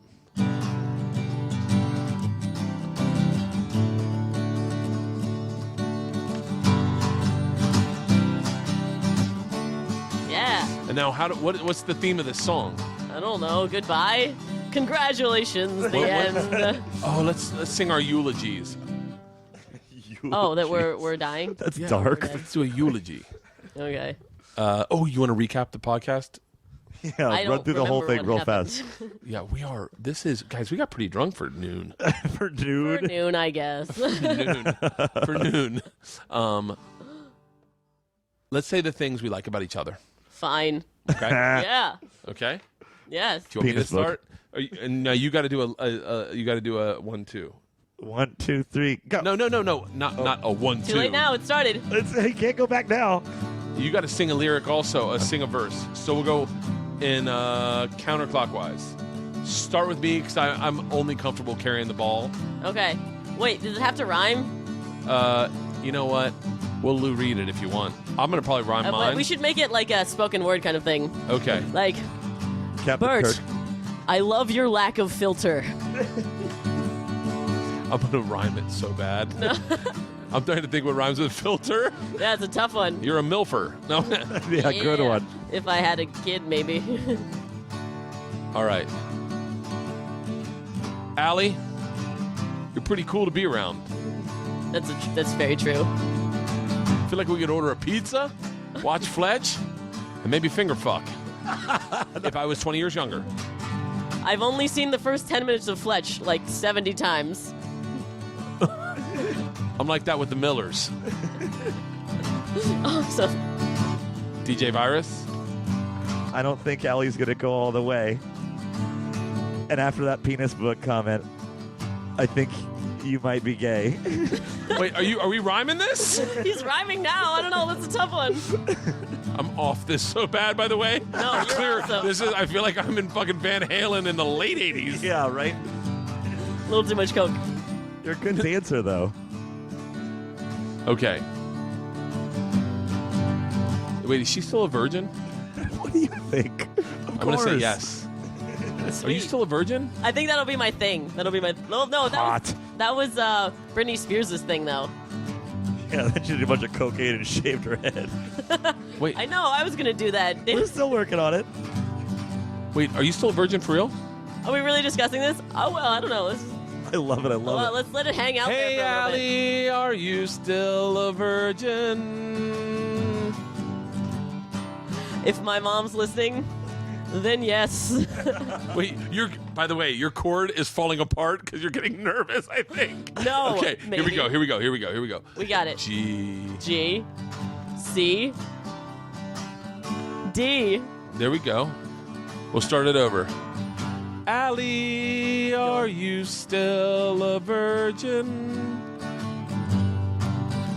Allie, you're all over the fucking map. I say, Oh are my you a God. virgin? And she falls apart. Here we go, Sure. Allie. Hold on, let's because I'm start it trying to over. rhyme with virgin. Oh. Gin, Shot. gin. Oh yeah, Yeah, okay, we should I do a got it. shot. I got We it should right do a now. shot. One shot. Top it off. Top it off. Hold on. This is actually turning out a lot better than I thought it would. Hold on, I got something that rhymes with virgin now. The photograph could just be of all these empty bottles of Jack. Yeah. Allie, to your virginity, please hold on to it as long as you can. I think it's very precious. I lost Oh my mine. goodness. This is hilarious. I lost mine at a very young age, and I'm not comfortable with it. And Prison. define me sexually. All right, keep going. It's like a prayer. Okay. Wait, hold on. Let me I hear think how we've you play been on the same 3 chords the whole time, so I don't know what you're talking about. Because once you get to the virgin talk, you start skipping. All right, I got it. Here we go. I'll start it off. Allie, are you still a virgin? See what I said? Did you see that? What? You just fucking skipped it. You just skipped it. This is my impression of you. I go, Allie, are you still a virgin? You go,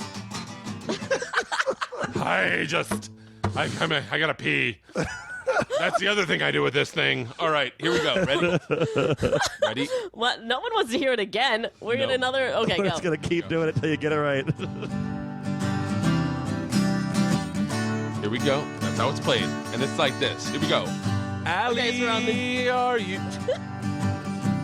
Go. all That was over- it. I'm That gonna was let you it. play. I I'm was not gonna nailing stop it. playing. You play, and I will sing. Here we go. You ready? Fine. Go. Here we go. Go.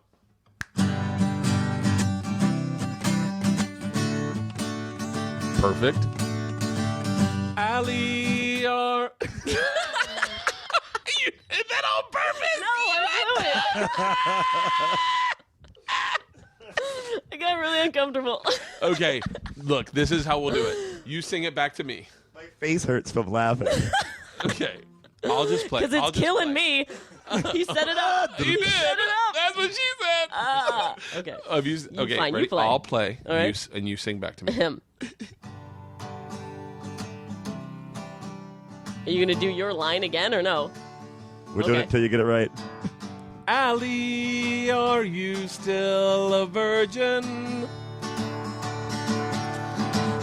Well, I'm a virgin, except after lots of gin. There you go. Oh shit! I How does it feel? Oh god! He got concerned there. Oh, I got thrown off You guard. see him eye fucking the gin. I was so obsessed with what she was going to rhyme with, and it's the Bombay Sapphire. It's looking right there, staring you down. Motherfucker.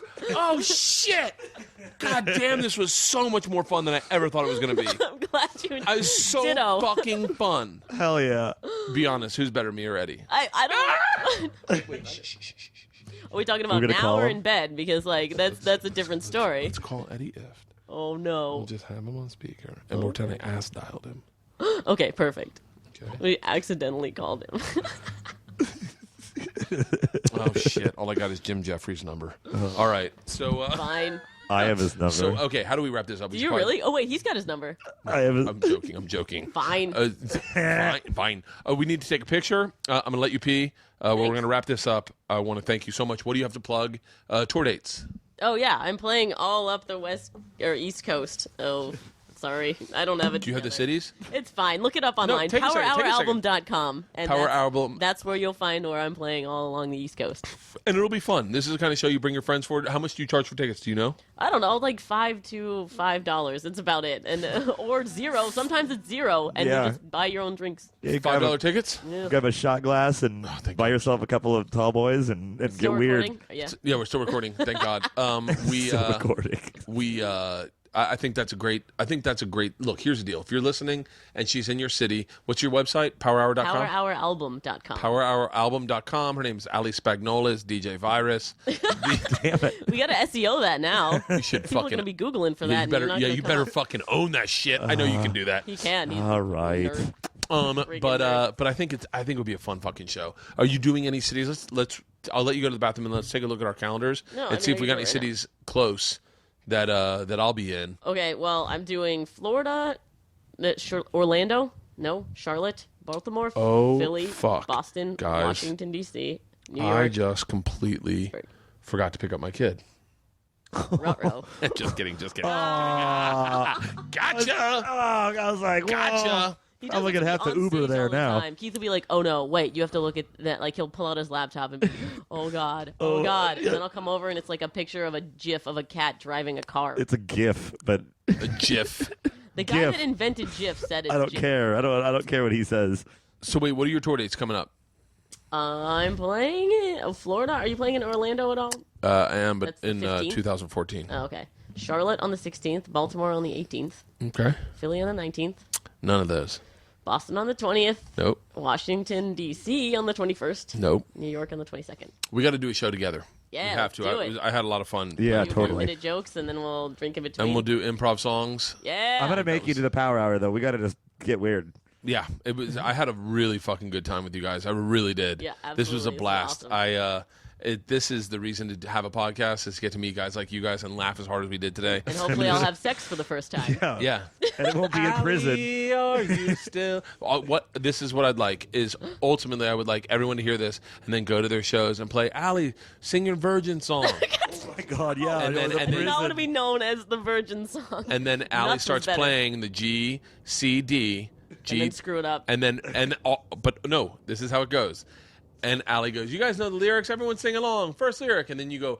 And everyone sings, "Are you still?" And then you just fall apart. And then you're like, "Fuck, never mind, guys. I can't play it tonight." I appreciate it, guys. This is a lot of fun. I love you. Did you plug everything? Yeah, that was all good. You got everything? Yeah. Awesome, guys. Thank you for doing this. I appreciate it. Thank you. Bye.